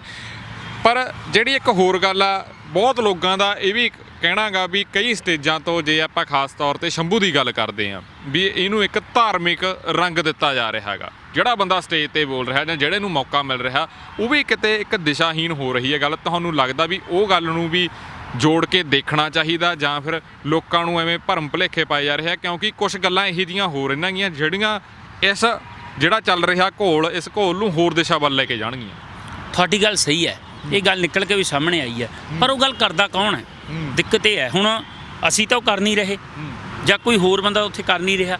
ਜਿਹੜੇ ਕੋਈ 1-2 ਨਾਮ ਨੇ, ਕਈ ਵਾਰ ਬਿਨਾਂ ਮਤਲਬ ਤੋਂ ਇਦਾਂ ਦੀ ਕੋਈ ਗੱਲ ਕਰ ਜਾਂਦੇ ਨੇ। ਕਿਉਂਕਿ ਯਾਰ ਇਹ ਸਾਡਾ ਦੇਸ਼ ਜਿਹੜਾ ਪੰਜਾਬ ਹੈ, ਇਹ ਤਾਂ ਹੀ ਸਵਰਗ ਹੈ ਵੀ ਇੱਥੇ ਆਪਸ ਦੇ ਵਿੱਚ ਧਰਮਾਂ ਦਾ ਵਖਰੇਵੇਂ ਨਹੀਂ ਹਨ। ਅਸੀਂ ਹਿੰਦੂ ਸਿੱਖ ਇਕੱਠੇ ਰਹਿਣੇ, ਮਿਲ ਕੇ ਮੁਸਲਮਾਨ ਭਾਈਚਾਰਾ ਇਕੱਠੇ ਰਹਿਣੇ ਆ। ਸੋ ਕਈ ਵਾਰ ਇੱਦਾਂ ਦੀਆਂ ਸਟੇਜਾਂ ਤੋਂ ਗੱਲਾਂ ਹੋ ਜਾਂਦੀਆਂ ਨੇ, ਕੋਈ 1-2 ਬੁਲਾਰੇ ਇੱਦਾਂ ਦੇ ਆ ਜਾਂਦੇ ਨੇ ਜਿਹੜੇ ਆ ਕੇ ਇੱਦਾਂ ਦੀ ਭੜਕਾਹਟ ਵਾਲੀ ਗੱਲ ਕਰ ਜਾਂਦੇ ਨੇ। ਫਿਰ ਜਦੋਂ ਉਹ ਗੱਲ ਹੁੰਦੀ ਹੈ ਤਾਂ ਫਿਰ ਉਹ ਲੋਕਾਂ ਦੇ ਮਨਾਂ 'ਚ ਘਰ ਕਰ ਜਾਂਦੀ ਹੈ। ਲੋਕਾਂ ਦੇ ਮਨਾਂ 'ਚ ਘਰ ਕਰਨ ਤੋਂ ਫਿਰ ਮੀਡੀਆ ਉਸ ਗੱਲ ਨੂੰ ਚੱਕ ਲੈਂਦਾ ਜੀ ਇੱਥੇ ਵੱਖਵਾਦੀ ਗੱਲਾਂ ਹੁੰਦੀਆਂ ਨੇ, ਇੱਥੇ ਵਖਰੇਵੇਂ ਪੈਦਾ ਕੀਤੇ ਜਾਂਦੇ ਨੇ, ਸ਼ਾਇਦ ਇਹ ਅਲੱਗ ਇੱਕ ਦੇਸ਼ ਦੀ ਗੱਲ ਕਰਦੇ ਨੇ। ਇਹ ਵੀ ਗੱਲ ਨਿਕਲ ਕੇ ਸਾਹਮਣੇ ਆਈ ਹੈ। ਸੋ ਤੁਹਾਡਾ ਸਵਾਲ ਵੀ ਠੀਕ ਹੈ, ਮੈਂ ਵੀ ਇਹ ਮੰਨਦਾ ਯਾਰ ਇਹ ਨਹੀਂ ਹੋਣਾ ਚਾਹੀਦਾ। ਸਾਨੂੰ ਆਪਦੇ ਹੱਕ ਮਿਲ ਜਾਣ ਉਹੀ ਬਹੁਤ ਨੇ। ਹੱਕਾਂ ਦੀ ਲੜਾਈ ਹੈ ਇਹ ਕੋਈ ਦੇਸ਼ ਬਣਾਉਣ ਦੀ ਲੜਾਈ ਨਹੀਂ ਹੈ। ਇਹ ਕੋਈ ਅਲੱਗ ਪੰਜਾਬ ਉਸਾਰਨ ਦੀ ਲੜਾਈ ਨਹੀਂ ਹੈ। ਬਸ ਪੰਜਾਬ 'ਚ ਪੰਜਾਬੀਆਂ ਨੂੰ ਉਹਨਾਂ ਦੇ ਬਣਦੇ ਹੱਕ ਦਿੱਤੇ ਜਾਣ, ਸਾਡੀ ਇਹੀ ਡਿਮਾਂਡ ਹੈ। ਜੇ ਸੁਖ ਜੀ ਆਪਾਂ ਗੱਲ ਕਰਦੇ ਹਾਂ ਭਾਰਤ ਦੀ, ਭਾਰਤ ਲਈ ਸਾਡੇ ਬਹੁਤ ਸਾਰੇ ਨੌਜਵਾਨਾਂ ਦੀ ਜੇ ਗੱਲ ਕਰਦੇ ਹਾਂ, ਜੇ ਆਪਾਂ ਆਪਣੇ ਗੁਰੂ ਸਾਹਿਬਾਨਾਂ ਦੀ ਗੱਲ ਕਰਦੇ ਹਾਂ, ਕੁਰਬਾਨੀਆਂ ਦਿੱਤੀਆਂ ਗਈਆਂ। ਇਹ ਸਾਡਾ ਦੇਸ਼ ਆ, ਸਾਡਾ ਵੀ ਉਹਨਾਂ ਹੱਕ ਆ, ਸਾਨੂੰ ਗੱਲ ਕਹਿਣ ਦਾ ਅਧਿਕਾਰ ਆ। ਪਰ ਉਹ ਜਿਹੜੀ ਗੱਲ ਆ ਤੁਸੀਂ ਵਰਤਿਆ ਗਈ ਪੰਜਾਬ ਦੀ ਗੱਲ, ਜਾਂ ਆਪਾਂ ਕਹਿ ਦਈਏ ਵੀ ਇੱਕ ਵੱਖਰੇ ਦੇਸ਼ ਦੀ ਗੱਲ, ਉਹ ਗੱਲ ਕਿਉਂ ਉੱਠਦੀ ਆ? ਉਹ ਬੰਦੇ ਉਹ ਗੱਲ ਨੂੰ ਕਿਉਂ ਉਠਾਉਂਦੇ ਆ? ਤੁਹਾਨੂੰ ਲੱਗਦਾ ਵੀ ਉਹ ਗੱਲ ਨਹੀਂ ਹੋਣੀ ਚਾਹੀਦੀ? ਦੇਖੋ, ਕੋਈ ਵੀ ਚੀਜ਼ ਆ, ਅਸੀਂ ਕਿਸੇ ਨੂੰ ਕਿੰਨਾ ਦਬਾਵਾਂਗੇ ਨਾ, ਉਹ ਇੰਨਾ ਪ੍ਰੈਸ਼ਰ ਨਾਲ ਬਾਹਰ ਨਿਕਲਦਾ। ਤੁਸੀਂ ਕੋਈ ਵੀ ਚੀਜ਼ ਲੈ ਲਓ, ਜਦੋਂ ਸਾਡੇ ਲੋਕਾਂ ਨੂੰ ਇੰਨੇ ਜੁਰਮ ਕੀਤੇ ਗਏ ਹੈ ਨਾ, ਹੱਕਾਂ ਤੋਂ ਵਾਂਝੇ ਰੱਖਿਆ ਗਿਆ, ਚਾਹੇ ਉਹ ਨੌਕਰੀਆਂ 'ਚ ਲੈ ਲਓ, ਚਾਹੇ ਜੇਲ੍ਹਾਂ 'ਚ ਡੱਕੇ ਹੋਏ ਸਿੱਖ ਭਾਈਚਾਰਾ ਲੈ ਲਓ, ਜਿਨ੍ਹਾਂ ਦੀਆਂ ਸਜ਼ਾਵਾਂ ਪੂਰੀਆਂ ਹੋ ਚੁੱਕੀਆਂ ਨੇ, ਤਾਂ ਅੰਦਰੋਂ ਕਿਤੇ ਨਾ ਕਿਤੇ ਉਹ ਬਾਬਰੋਲਾ ਉੱਠਦਾ ਹੈ। ਉਹ ਫਿਰ ਬਾਬਰੋਲਾ ਅੰਦਰ ਨਾ ਰਹਿ ਕੇ ਸਾਡੇ ਵਿਚਾਰਾਂ ਥਾਣੀ ਬਾਹਰ ਆ ਜਾਂਦਾ।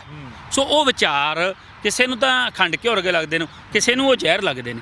ਇਸ ਲਈ ਮੈਂ ਬਾਹਰ ਉਹੀ ਗੱਲ ਫੇਰ ਕਹਿਣਾ ਕਿ ਜੇ ਸਾਨੂੰ ਸਾਡੇ ਹੱਕ ਹੀ ਮਿਲ ਗਏ, ਪੰਜਾਬ ਦੀ ਗੱਲ, ਪੰਜਾਬੀਅਤ ਦੀ ਗੱਲ ਹੋਣ ਲੱਗ ਗਈ, ਪੰਜਾਬੀ ਬੋਲੀ ਦੀ ਗੱਲ ਹੋਣ ਲੱਗ ਗਈ, ਤਾਂ ਫਿਰ ਹੱਕ ਰਹਿ ਕਿੱਥੇ ਗਿਆ? ਫਿਰ ਦੂਜੇ ਦੇਸ਼ ਦੀ ਡਿਮਾਂਡ ਕਰਨਾ ਇੱਕ ਸਰਾਸਰ ਪਾਗਲਪਨ ਹੈ। ਮੈਂ ਤਾਂ ਸਮਝਦਾ ਸਾਨੂੰ ਆਪਦੇ ਹੱਕ ਮਿਲਣੇ ਚਾਹੀਦੇ ਨੇ। ਇਹ ਲੜਾਈ ਸਿਰਫ ਤੇ ਸਿਰਫ ਹੱਕਾਂ ਦੀ ਹੈ। ਕਈ ਵਾਰ ਇਸ ਚੀਜ਼ਾਂ ਨਾਲ ਅੱਗੇ ਵੀ ਤੁਹਾਨੂੰ ਪਤਾ ਕਿੰਨਾ ਖਿਲਾਫ ਪੈਦਾ ਹੋਇਆ ਆਮ ਲੋਕਾਂ 'ਚ, ਹੈ ਨਾ। ਕਿੰਨੀ 84 ਵੇਲੇ ਕਿੰਨੀਆਂ ਮੌਤਾਂ ਹੋਈਆਂ, ਕਿੰਨਾ ਸਾਡਾ ਪੰਜਾਬੀ ਭਾਈਚਾਰਾ ਖਤਮ ਹੋ ਗਿਆ। ਦੋਵਾਂ ਪਾਸਿਓਂ ਲੋਕ ਮਰੇ, ਚਾਹੇ ਉਹ ਪੁਲਿਸ ਦੇ ਸੀ, ਚਾਹੇ ਆਮ ਵਰਗ ਸੀ ਤਾਂ ਦੋਨੇ ਪੰਜਾਬੀ ਨਾਲ। ਸੋ ਇਸ ਲਈ ਪੰਜਾਬ ਦਾ ਹੋਰ ਨੁਕਸਾਨ ਨਾ ਕਰੀਏ ਅਤੇ ਇਹ ਗੱਲ ਨੂੰ ਵਿਰਾਮ ਚਿੰਨ੍ਹ ਲਗਾਈਏ ਵੀ ਅਸੀਂ ਅਲੱਗ ਸੂਬੇ ਦੀ ਮੰਗ ਕਰਦੇ ਹਾਂ। ਨਹੀਂ, ਅਸੀਂ ਹੱਕਾਂ ਦੀ ਲੜਾਈ, ਹੱਕ ਸਾਨੂੰ ਮਿਲ ਜਾਣ, ਸਾਡੇ ਲਈ ਇਹਨਾਂ ਬਹੁਤ ਹੈ। ਸੁੱਖ ਜੀ, ਜਿਹੜੇ ਦੂਰ ਢੋਲ ਵੱਜਦੇ ਹੁਣ ਉਹ ਬੜੇ ਵਧੀਆ ਲੱਗਦੇ ਆ, ਪਰ ਨੇੜੇ ਜਾ ਕੇ ਪਤਾ ਲੱਗਦਾ ਵੀ ਉਹ ਢੋਲ ਵਿਆਹ ਵਾਲੇ ਘਰੇ ਵੱਜਦਾ, ਨੱਚਣ ਲਈ ਵੱਜ ਰਿਹਾ ਹੈਗਾ, ਕਿ ਉਹ ਢੋਲ ਕੁਛ ਮੰਗਣ ਲਈ ਵੱਜ ਰਿਹਾ, ਜਾਂ ਸਰਕਾਰ ਦਾ ਕੋਈ ਸੰਦੇਸ਼ ਆਇਆ ਉਹ ਢੋਲ ਤਾਂ ਵੱਜ ਰਿਹਾ ਹੈਗਾ ਜੀ। ਤੁਹਾਨੂੰ ਲੱਗਦਾਗਾ ਵੀ ਜਿਹੜੇ ਲੋਕ ਹਜੇ ਪੋਲੀਟਿਕਸ 'ਚ ਨਹੀਂ ਆਏ, ਮੈਂ ਇੱਥੇ ਨਾਮ ਲੈ ਕੇ ਗੱਲ ਕਰੂੰਗਾ, ਲੱਖਾ ਸਿੰਘ ਸਿਧਾਣਾ ਨੇ ਇੱਕ ਵਾਰੀ ਇਹ ਹੱਥ ਜਮਾ ਕੇ ਦੇਖਿਆ ਹੋਇਆਗਾ, ਸੁਖਪਾਲ ਸਿੰਘ ਖਹਿਰਾ ਜੀ ਨੂੰ ਵੀ ਪਤਾਗਾ, ਸਿਮਰਨਜੀਤ ਬੈਂਸ ਜੀ ਨੂੰ ਵੀ ਪਤਾਗਾ ਵੀ ਵੋਟਾਂ 'ਚ ਖੜੇ ਹੋਣਾ ਕੀ ਚੀਜ਼ ਆ, ਵੋਟਾਂ ਲੜਨੀਆਂ ਕਿਵੇਂ ਹੁੰਦੀਆਂ ਆਈਆਂ, ਕਿਵੇਂ ਪੈਸਾ ਚਾਹੀਦਾ, ਕਿਵੇਂ ਵੋਟਾਂ ਨੂੰ ਸਭ ਕੁਝ ਪਤਾਗਾ ਕਿਵੇਂ ਹੁੰਦਾਗਾ। 1 ਨੰਬਰ ਕੰਮ, 2 ਨੰਬਰ ਕੰਮ, ਜਿਹੜਾ ਕੁਝ ਵੀ ਚੱਲਦਾਗਾ। ਕੀ ਤੁਹਾਨੂੰ ਲੱਗਦਾਗਾ ਵੀ ਦੀਪ ਸਿੱਧੂ ਨੂੰ ਹਜੇ ਇਹ ਚੀਜ਼ ਨਹੀਂ ਪਤਾ, ਕਿਤੇ ਇਹ ਨਾ ਹੋਵੇ ਯਕੀਨ ਕਰਕੇ ਤੇ ਕੰਮ ਹੋਰ ਹੋ ਜੇ? ਦੇਖੋ, ਫੇਸਬੁੱਕ ਦੀ ਲੜਾਈ ਕਦੀ ਵੀ ਫੇਸਬੁੱਕ ਤੇ ਪਾਰਟੀਆਂ ਨਹੀਂ ਬਣਦੀਆਂ, ਫੇਸਬੁੱਕ ਤੇ ਵੋਟਾਂ ਨਹੀਂ ਪੈਂਦੀਆਂ, ਫੇਸਬੁੱਕ ਤੇ ਘੋਲ ਜਿੱਤੇ ਨਹੀਂ ਜਾਂਦੇ। ਉਹਦੇ ਲਈ ਆ ਕੇ ਗਰਾਊਂਡ ਤੇ ਬਹਿਣਾ ਪੈਂਦਾ। ਜੇ ਹੁਣ ਮੈਂ ਤੁਹਾਡੇ ਨਾਲ ਬੋਲੀ ਚਲਾ ਇੰਟਰਵਿਊ ਕਰ ਦੇਵਾਂ, ਸਾਰੇ ਸੋਸ਼ਲ ਮੀਡੀਆ ਤੇ ਚੱਲ ਜਾਵੇ, ਤਾਂ ਮੇਰਾ ਆਧਾਰ ਕੀ ਹੈ? ਅਸੀਂ ਖੜੇ ਕਿੱਥੇ ਹਾਂ? ਸਾਨੂੰ ਇਹ ਦੇਖਣਾ ਪੈਣਾ। ਤੁਸੀਂ ਗੱਲ ਕੀਤੀ ਦੀਪ ਦੀ, ਦੀਪ ਨੇ ਅੱਜ ਵੀ ਕਿਹਾ, ਕਹਿੰਦਾ ਯਾਰ ਮੈਂ ਇਲੈਕਸ਼ਨ ਨਹੀਂ ਲੜਨੀ, ਵੀ ਮੈਂ ਤਾਂ ਉਹਨਾਂ ਨੂੰ ਇਕੱਠੇ ਕਰਨ ਦੀ ਲੜਾਈ ਲੜ ਰਿਹਾ। ਹੁਣ ਇਕੱਠੇ ਹੋ ਕੇ ਵੀ ਫਾਇਦਾ ਤਾਂ ਹੀ ਹੈ ਜੇ ਲੋਕ ਸਾਡੀ ਗੱਲ ਸੁਣਨਗੇ। ਲੋਕ ਕਿਉਂ ਸੁਣਨਗੇ? ਜੇ ਲੋਕਾਂ ਨੂੰ ਲੱਗੂ ਯਾਰ ਇਹ ਬੰਦਾ XYZ ਸਾਡਾ ਭਲਾ ਚਾਹੁੰਦਾ, ਸਾਡੇ ਪੰਜਾਬ ਦਾ ਭਲਾ ਚਾਹੁੰਦਾ। ਐਗਜ਼ਾਮਪਲ ਤੁਸੀਂ ਲੱਖੇ ਦੀ ਦਿੱਤੀ, ਲੱਖੇ ਨੇ ਸੋਹਣਾ ਕੰਮ ਕੀਤਾ, ਪਰ ਵੋਟਾਂ ਕਿੰਨੀਆਂ ਰਹਿ ਗਈਆਂ? 20,000। ਖੈਰੇ 800 ਵੋਟ ਸੀ ਲੱਖੇ। ਖੈਰੇ ਜਿੱਤ ਗਏ, ਖੈਰੇ ਜਿੱਤ ਕੇ ਬਾਅਦ 'ਚ ਜਦੋਂ ਅਲੱਗ ਹੋ ਗਏ ਤਾਂ ਉਦੋਂ ਬਾਅਦ ਉਹਨਾਂ ਦੀ ਕੀ ਰੈਪੋਰੀ ਬਠਿੰਡੇ ਕੀ ਹਾਲ ਹੋਇਆ। ਬੈਂਸਰੀ ਅੱਜ 2 ਭਰਾ ਨੇ, ਸ਼ਾਇਦ ਇਹ ਗੱਲ ਹੈ ਕਿ ਆਉਣ ਵਾਲੇ 22 ਦੇ ਵਿੱਚ ਜੇ ਇਹ ਇਸ ਤਰੀਕੇ ਲੱਗ ਰਹਿੰਦੇ ਨੇ ਤਾਂ 1 ਸੀਟ ਵੀ ਨਾ ਕੱਢ ਪਾਉਣ, ਕਿਉਂਕਿ ਇਹ ਸਾਡੇ ਪੰਜਾਬ ਦੀ ਵਿਚਾਰਧਾਰਾ ਦੇ ਵਿੱਚ ਬੜਾ ਅੰਤਰ ਹੈ। ਜਿਹੜੇ ਲੋਕ ਸਹੀ ਸੋਚਦੇ ਨੇ ਉਹ ਫੇਸਬੁੱਕਾਂ ਤੇ ਰਹਿ ਜਾਂਦੇ ਨੇ, ਲਾਈਕ ਕਮੈਂਟ ਚੱਕਦੇ, ਬਾਈ ਨਾਲ ਆ ਤੇਰੇ, ਅਸੀਂ ਐਂ ਕਰ ਦਾਂਗੇ, ਪਰ ਗਰਾਊਂਡ ਰਿਐਲਿਟੀ ਕੀ ਹੈ? ਇਹ ਵੈਸੇ ਵੀ ਮੈਂ ਦੀਪ ਨੂੰ ਕਹਿਣਾ, ਹੁਣ ਅੱਜ ਤੁਹਾਡੇ ਚੈਨਲ ਜਰੀਏ ਵੀ ਕਹਿਣਾ ਵੀ ਯਾਰ ਪਹਿਲਾਂ ਆਪਾਂ ਗਰਾਊਂਡ ਰਿਐਲਿਟੀ ਦੇਖੀਏ। ਗਰਾਊਂਡ ਰਿਐਲਿਟੀ ਕੀ ਹੈ? ਸਾਡੇ ਕੋਲੇ ਕਿੰਨੇ ਲੋਕ ਨੇ, ਕਿਉਂਕਿ ਤੁਸੀਂ ਦੇਖੋ ਕਿਸੇ ਪਿੰਡ ਦੇ ਵਿੱਚ ਸਰਪੰਚੀ ਦੀ ਵੋਟ ਹੁੰਦੀ ਹੈ ਨਾ, ਤਾਂ ਕਿਵੇਂ ਬੂਥ ਲੱਗਦੇ ਨੇ? 2 ਪਾਰਟੀਆਂ ਦੇ ਬੂਥ ਲੱਗਦੇ ਨੇ, ਕਿਉਂਕਿ ਲੋਕ ਡਿਵਾਈਡ ਹੋਏ ਨੇ। ਹੁਣ ਉਹਨਾਂ 'ਚੋਂ ਇੱਕ ਹਵਾ ਆਇਆ ਸੀ ਇਨਕਲਾਬ ਦੀ ਜਦੋਂ 17 'ਚ, ਤਾਂ ਇੱਕ ਪਾਰਟੀ ਨੂੰ ਧੜ ਵੋਟਾਂ ਪੈ ਗਈਆਂ, ਪਰ ਸੀਟਾਂ ਕਿੰਨੀਆਂ ਕਨਵਰਟ ਹੋਈਆਂ? ਉਹੀ ਸੀਟਾਂ ਉੱਥੇ ਹੀ ਰਹਿ ਗਈਆਂ। ਸੋ ਇਸ ਲਈ ਲੋਕਾਂ ਨੂੰ ਸਮਝਣਾ ਪੈਣਾ, ਫੇਸਬੁੱਕਾਂ 'ਤੇ ਸਰਕਾਰ ਨਹੀਂ ਬਣਨੀ, ਫੇਸਬੁੱਕਾਂ ਨਾਲ ਲੋਕਾਂ ਦੇ ਦਿਲ ਜਿੱਤੇ ਜਾ ਸਕਦੇ, ਪਰ ਲੋਕਾਂ ਤੋਂ ਵੋਟ ਨਹੀਂ ਲਈ ਜਾ ਸਕਦੀ। ਉਹਦੇ ਲਈ ਸਾਨੂੰ ਗਰਾਊਂਡ ਤੇ ਆਉਣਾ ਪੈਣਾ, ਗਰਾਊਂਡ ਤੇ ਕੰਮ ਕਰਨਾ ਪੈਣਾ। ਉਮੀਦ ਕਰਦੇ ਹਾਂ ਦੀਪ ਨਾਲ ਇਹ ਗੱਲ ਵੀ ਸਮਝਾਉਂਦੇ ਹੁੰਦੇ ਹਾਂ, ਤੇ ਉਹ ਬਾਈ ਫੇਰ ਵੀ ਇਹੀ ਕਹਿੰਦਾ ਵੀ ਮੈਂ ਨਹੀਂ ਲੜਾਂਗਾ, ਬਸ ਮੈਂ ਇਹਨਾਂ ਨੂੰ ਇਕੱਠੇ ਕਰਾਂਗਾ। ਸੋ ਉਮੀਦ ਕਰਦੇ ਹਾਂ ਇਕੱਠੇ ਕਰਕੇ ਇੱਕ ਵਧੀਆ ਜਿਹੜੀ ਹੱਕ ਸੱਚ ਦੀ ਗੱਲ ਕਰੇ ਉਹ ਬੰਦੇ ਮੂਹਰੇ ਹੋਣ ਤੇ ਇਹ ਪੰਜਾਬ ਬਚ ਸਕੇ। ਤੁਸੀਂ ਗੱਲ ਕਰੀ ਆ ਬਾਈ ਨਾਲ, ਗੱਲ ਹੁੰਦੀ ਹੈ ਦੀਪ ਨਾਲ, ਤੁਸੀਂ ਕਹੋ ਵੀ ਉਹ ਵੋਟਾਂ 'ਚ ਖੜੇ ਨਹੀਂ ਹੋਣਗੇ, ਉਹ ਨਹੀਂ ਲੜਨਗੇ, ਬਟ ਜਿਹੜਾ ਇਹ ਹੋ ਸਕਦਾ ਮੇਰਾ ਪਰਸਨਲ ਰਾਏ ਹੋਵੇ, ਬੜੇ ਸਾਰੇ ਲੋਕ ਇਹ ਵੀ ਸੋਚਦੇ ਹੋਣਗੇ ਵੀ ਜਿਹੜਾ ਮੁੱਖ ਮੰਤਰੀ ਬਣਨਾਗਾ ਉਹ ਬੜਾ ਸੌਖਾ ਗਾ, ਪਰ ਬਣਾਉਣਾ ਬਹੁਤ ਔਖਾ ਗਾ। ਤੁਹਾਨੂੰ ਲੱਗਦਾ ਵੀ ਤਿਆਰੋਂ ਬਣਾਉਣ ਦੇ ਲਈ ਇੱਕ ਪਾਰਟੀ ਬਣਾਉਣ ਦੇ ਲਈ ਮੁੱਖ ਮੰਤਰੀ ਤਾਂ ਬਹੁਤ ਦੂਰ ਦੀ ਗੱਲ ਆ। ਨਹੀਂ ਇਹ ਦੀਪ ਕਹਿ ਰਿਹਾ ਵੀ ਮੈਂ ਨਹੀਂ ਲੜਨਾ। ਮੈਂ ਤਾਂ ਇਹ ਚਾਹੁੰਦਾ ਕਿ ਯਾਰ ਉਹ ਬੰਦੇ ਨੂੰ ਮੂਹਰੇ ਆਉਣਾ ਚਾਹੀਦਾ। ਹੱਕ ਸੱਚ ਦੀ ਗੱਲ ਕਰਦਾ, ਕਿਉਂ ਨਾ ਆਵੇ ਮੂਹਰੇ, ਆਉਣਾ ਚਾਹੀਦਾ। ਅੱਜ ਫਿਰ ਇੱਥੇ ਕਹਿੰਦਾ ਮੈਂ ਨਹੀਂ ਲੜਾਂਗਾ। ਮੈਂ ਤਾਂ ਇਹ ਵੀ ਕਹਿੰਦਾ ਲੱਖੇ ਨੂੰ ਵੀ ਆਉਣਾ ਚਾਹੀਦਾ। ਸੁਖਪਾਲ ਖਹਿਰਾ ਹੋ ਗਿਆ, ਜਿਹੜੇ ਵੀ ਸੋਸ਼ਲ ਵਰਕਰ ਨੇ ਏਡੇ ਮੰਨ ਲਓ ਅਨਮੋਲ ਹੀ ਹੈ ਐਗਜ਼ਾਮਪਲ, ਇਹ ਚੰਗੇ ਕੰਮ ਕਰਦਾ, ਇਹਨੂੰ ਵਿੱਚ ਆਉਣਾ ਚਾਹੀਦਾ। ਐਡਵੋਕੇਟ ਸਿਮਰਨ ਗਿੱਲ ਇਹਨੂੰ ਵੀ ਆਉਣਾ ਚਾਹੀਦਾ। ਜਿਹੜੇ ਹੋਰ ਬੰਦੇ ਨੇ ਜਿੰਦੂ ਮੋਦੀ ਖਾਨੇ ਵਾਲਾ, ਇਹਨਾਂ ਨੂੰ ਵੀ ਆਉਣਾ ਚਾਹੀਦਾ। ਮੈਂ ਰੋਕਣਾ ਚਾਹੂੰਗਾ, ਤੁਹਾਨੂੰ ਲੱਗਦਾ ਵੀ ਲੋਕ ਵੋਟਾਂ ਪਾਉਣਗੇ? ਕਿਉਂਕਿ ਲੋਕ ਵੋਟ ਇਦਾਂ ਨਹੀਂ ਪਾਉਂਦੇ। ਲੋਕ ਤੁਹਾਡੇ ਨਾਲ ਤੁਹਾਡੇ 2 ਲੱਖ ਫਾਲੋਅਰ ਹੋ ਸਕਦੇ ਆ, ਮਿਲੀਅਨ ਹੋ ਸਕਦੇ ਆ, 2 ਮਿਲੀਅਨ ਹੋ ਸਕਦੇ ਆ, ਪਰ ਵੋਟ ਵਾਲੇ ਕਨਸੈਪਟ ਤੇ ਜਾ ਕੇ ਮਾਈਂਡ ਸੈਟਅਪ ਬਹੁਤ ਚੇਂਜ ਹੋ ਜਾਂਦਾ। ਰਤਨ ਉਹੀ ਚੇਂਜ ਕਰਨਾ ਨਾ ਆਪਾਂ, ਚੇਂਜ ਉਹੀ ਕਰਨਾ। ਮੇਰੇ ਕਹਿਣ ਦਾ ਮਤਲਬ ਲੋਕ ਇਹਨਾਂ ਨਾਵਾਂ ਤੋਂ ਜਾਣੂ ਨੇ। ਜਿਹੜੇ ਮੈਂ 5-7 ਗਨਾਰੇ ਮੰਦੀ ਮੰਨਾ ਹੋ ਗਿਆ ਅੰਮ੍ਰਿਤਸਰ ਵਾਲਾ, ਲੋਕ ਇਹਨਾਂ ਨਾਵਾਂ ਤੋਂ ਜਾਣੂ ਨੇ। ਅਸੀਂ ਅੱਜ ਤੋਂ ਪੰਜਾਬ ਦੀ ਲੜਾਈ ਵਿੱਢਦੇ ਹਾਂ। ਮੰਨ ਲਓ ਲੋਕਾਂ ਨੂੰ ਦੱਸਾਂਗੇ ਵੀ ਅਸੀਂ ਕੀ ਕਰਨਾ ਹੈ, ਕਿਸ ਤਰੀਕੇ ਲੋਕਾਂ 'ਚ ਵਿਚਰਨਾ ਹੈ। ਲੋਕਾਂ 'ਚ ਵਧੀਆ ਤਰੀਕੇ ਨਾਲ ਵਿਚਰਾਂਗੇ ਤਾਂ ਸ਼ਾਇਦ ਆਉਣ ਵਾਲੇ 4-5 ਮਹੀਨਿਆਂ ਦੇ ਵਿੱਚ ਇੱਕ ਵੱਡੀ ਪਾਰਟੀ ਖੜੀ ਹੋ ਜਾਵੇ। ਦੇਖੋ ਹਰ ਵਾਰ ਨਾ ਪੱਖੀ ਨਹੀਂ ਸੋਚਣਾ, ਹਾਂ ਪੱਖੀ ਵੀ ਸੋਚਣਾ। ਸੋ ਅਸੀਂ ਤਾਂ ਇਹ ਸੋਚ ਕੇ ਚੱਲਾਂਗੇ ਵੀ ਯਾਰ ਜੇ ਸਾਰੇ ਇਕੱਠੇ ਹੁੰਦੇ ਨੇ, ਮੈਨੂੰ ਪਰਸਨਲੀ ਲੱਗਦਾ ਯਾਰ ਹੋ ਸਕਦੀ ਹੈ, ਕੋਈ ਵੱਡੀ ਗੱਲ ਨਹੀਂ ਹੈ, ਐਡਾ ਕੋਈ ਨਹੀਂ ਹੈ ਵੀ ਅਸੀਂ ਨਹੀਂ ਕਰ ਪਾਵਾਂਗੇ। ਇਕੱਠੇ ਕਰ ਲਾਂਗੇ, ਪੰਜਾਬ ਦੇ ਹੱਕਾਂ ਦੀ ਗੱਲ ਹੋ ਜੂਗੀ ਤੇ ਵਧੀਆ ਬੰਦੇ ਜੇ ਮੂਹਰੇ ਆ ਜਾਣਗੇ। ਮੰਨ ਲਓ ਇਹਨਾਂ 'ਚ ਕੁਛ ਵੀ ਜਿੱਤ ਗਏ, ਇੱਕ ਅੱਧੀ ਸੀਟ ਵੀ ਆ ਗਈ ਤਾਂ ਉਹ ਵੀ ਸਾਡੇ ਲਈ ਜਿੱਤ ਆ। ਜਾ ਕੇ ਇੱਕ ਬੰਦਾ ਵਿਧਾਨ ਸਭਾ ਬਹਿ ਕੇ ਗੱਲ ਤਾਂ ਕਰਨ ਜੋਗਾ ਹੋਊ, ਉੱਥੇ ਜਾ ਕੇ ਆਪਦੀਆਂ ਮੰਗਾਂ ਤਾਂ ਬਣਾਊ, ਚਾਹੇ ਇੱਕ ਵੀ ਅੰਦਰ ਜਾਂਦਾ। ਕਹਿਣ ਦਾ ਮਤਲਬ ਕਿ ਇਹ ਲੋਕਾਂ ਦੀ ਗੱਲ ਹੋਣ ਲੱਗ ਜੂ। ਇਹ ਜਿਹੜੇ ਹੁਣ ਦੀਆਂ ਰਾਜਨੀਤਿਕ ਪਾਰਟੀਆਂ ਨੇ ਲੋਕਾਂ ਨੂੰ ਭੁੱਲੀਆਂ ਬੈਠੀਆਂ ਨੇ। ਤੁਸੀਂ ਦੱਸ ਦਿਓ ਲੋਕਾਂ ਦੇ ਹੱਕਾਂ ਦੀ ਗੱਲ ਕਿੱਥੇ ਹੁੰਦੀ ਆ? 6-6 5-5 ਪੈਨਸ਼ਨਾਂ ਲੈਂਦੇ ਨੇ, ਉਹਨਾਂ ਨੂੰ ਕਹੀਦਾ ਯਾਰ ਤੁਸੀਂ ਪੈਨਸ਼ਨਾਂ ਲੈਂਦੇ ਹੋ, ਅਸੀਂ ਬੇਰੁਜ਼ਗਾਰੀ ਇੰਨੀ ਨੌਜਵਾਨੀ ਤੁਰੀ ਫਿਰਦੀ ਹੈ, ਇਹਨਾਂ ਦਾ ਕੋਈ ਸੋਚੋ। ਉਹਦੇ ਬਾਰੇ ਕੋਈ ਸੋਚਦੇ ਨਹੀਂ। ਇਸ ਲਈ ਜੇ 1-2-5 ਬੰਦੇ ਅੰਦਰ ਵਧੀਆ ਜਾਣਗੇ ਤਾਂ ਸ਼ਾਇਦ ਵਧੀਆ ਹੋ ਜਾਊ। ਇੱਕ ਸੁੱਖ ਜੀ, ਜੇ ਆਪਾਂ ਗੱਲ ਕਰਦੇ ਆ, ਸਭ ਤੋਂ ਖਤਰਨਾਕ ਹੁੰਦਾ ਸਾਡੇ ਸੁਪਨਿਆਂ ਦਾ ਮਰ ਜਾਣਾ। ਅਵਤਾਰ ਸਿੰਘ ਸੰਧੂ ਪਾਸ ਜੀ ਦੀਆਂ ਲਾਈਨਾਂ ਗੀਆਂ ਇਹ, ਪਰ ਅਸਲ ਦੇ ਵਿੱਚ ਇਹ ਚੀਜ਼ ਵੀ ਬੜੀ ਖਤਰਨਾਕ ਹੋ ਜੂਗੀ ਜੇ ਕਿਤੇ ਤੁਹਾਡੀ ਬਣਾਈ ਹੋਈ ਪਾਰਟੀ, ਜੋ ਦੀਪ ਸਿੱਧੂ ਕਹਿ ਰਹੇ ਆ ਬਣਾਈ ਹੋਈ ਪਾਰਟੀ, ਉਹ ਬੰਦੇ 10-10 ਹਜ਼ਾਰ ਵੋਟਾਂ ਲੈ ਕੇ 5-5 ਹਜ਼ਾਰ ਹੋ ਗਏ। ਸਰਕਾਰ ਕਹਿੰਦੀ ਹੋਰ ਆਉਣੀ ਸੀ, ਪੰਜਾਬ ਦੇ ਵਿੱਚ ਹੋ ਕੁਛ ਗਿਆ, ਉਹ ਚੀਜ਼ ਵੀ ਬੜੀ ਇਫੈਕਟ ਕਰੂ। ਉਹ ਉੱਥੇ ਖਤਰਨਾਕ ਕੰਮ ਨਾ ਹੋ ਜੇ, ਰਤਨ ਪਛਤਾਵਾ ਨਾ ਰਹੇ ਜੇ। ਇਹ ਰਤਨ ਬੜੀ ਪਹਿਲਾਂ ਦੀ ਗੱਲ ਹੈ, ਇਹਦੇ ਬਾਰੇ ਹਜੇ ਕਹਿਣਾ ਹਜੇ 15-14 ਮਹੀਨੇ ਉੱਥੇ ਇਲੈਕਸ਼ਨ ਨੂੰ ਪਏ ਨੇ। ਕੀ ਨਿਕਲਦਾ, ਕੀ ਬਣਦਾ, ਕਿਵੇਂ ਬਣਦਾ। ਭਾਜਪਾ ਪੰਜਾਬ 'ਚ ਲੱਗ ਹੋਈ ਪਈ ਹੈ, ਅਕਾਲੀ ਦਲ ਖਿੰਡਿਆ ਪਿਆ, ਕਾਂਗਰਸ ਨੂੰ ਲੋਕ ਗਾਲਾਂ। ਸੁੱਖ ਜੀ ਮੇਰੇ ਕਹਿਣ ਦਾ ਭਾਵ ਇਹ ਆ ਵੀ ਜਿਹੜੇ ਮਲਾਈ ਹੁੰਦੇ ਆ, ਚਾਹੇ ਉਹ ਬੰਦੇ ਤੁਹਾਡੇ ਕੋਲੇ 4 ਹੀ ਹੋਣ, 4 ਕਿਉਂ ਸਾਰੇ ਪੰਜਾਬ 'ਚ ਖੜੇ ਕਰਨੇ? 4 ਹੀ ਖੜੇ ਕਰ ਦਿਓ, ਕੋਈ ਨਾ। ਉੱਥੇ ਜਿੱਥੇ ਪਤਾ ਹੋਵੇ ਉੱਥੇ ਸਾਰੀ ਸ਼ਕਤੀ ਲਾਓ। ਕਿਉਂ ਸਾਰੇ ਪੰਜਾਬ 'ਚ 117 ਤੇ ਜਾਣਾਗਾ? ਇਹ ਚੀਜ਼ ਵੀ ਜਦੋਂ ਆਪਾਂ ਨੂੰ ਪਤਾ ਗਾ, ਬੰਦੇ ਨੂੰ ਪਤਾ ਹੁੰਦਾ ਗਾ ਵੀ ਸਾਡਾ ਇੰਨਾ ਕੁ ਆਲਾ ਦੁਆਲਾ, ਅਸੀਂ ਇੰਨੇ 'ਚ ਰਹਿਣਾ, ਇਦੋਂ ਬਾਹਰ ਜਾਵਾਂਗੇ ਤਾਂ ਫਿਰ ਕੰਮ ਹੋਰ ਹੋ ਜੂ।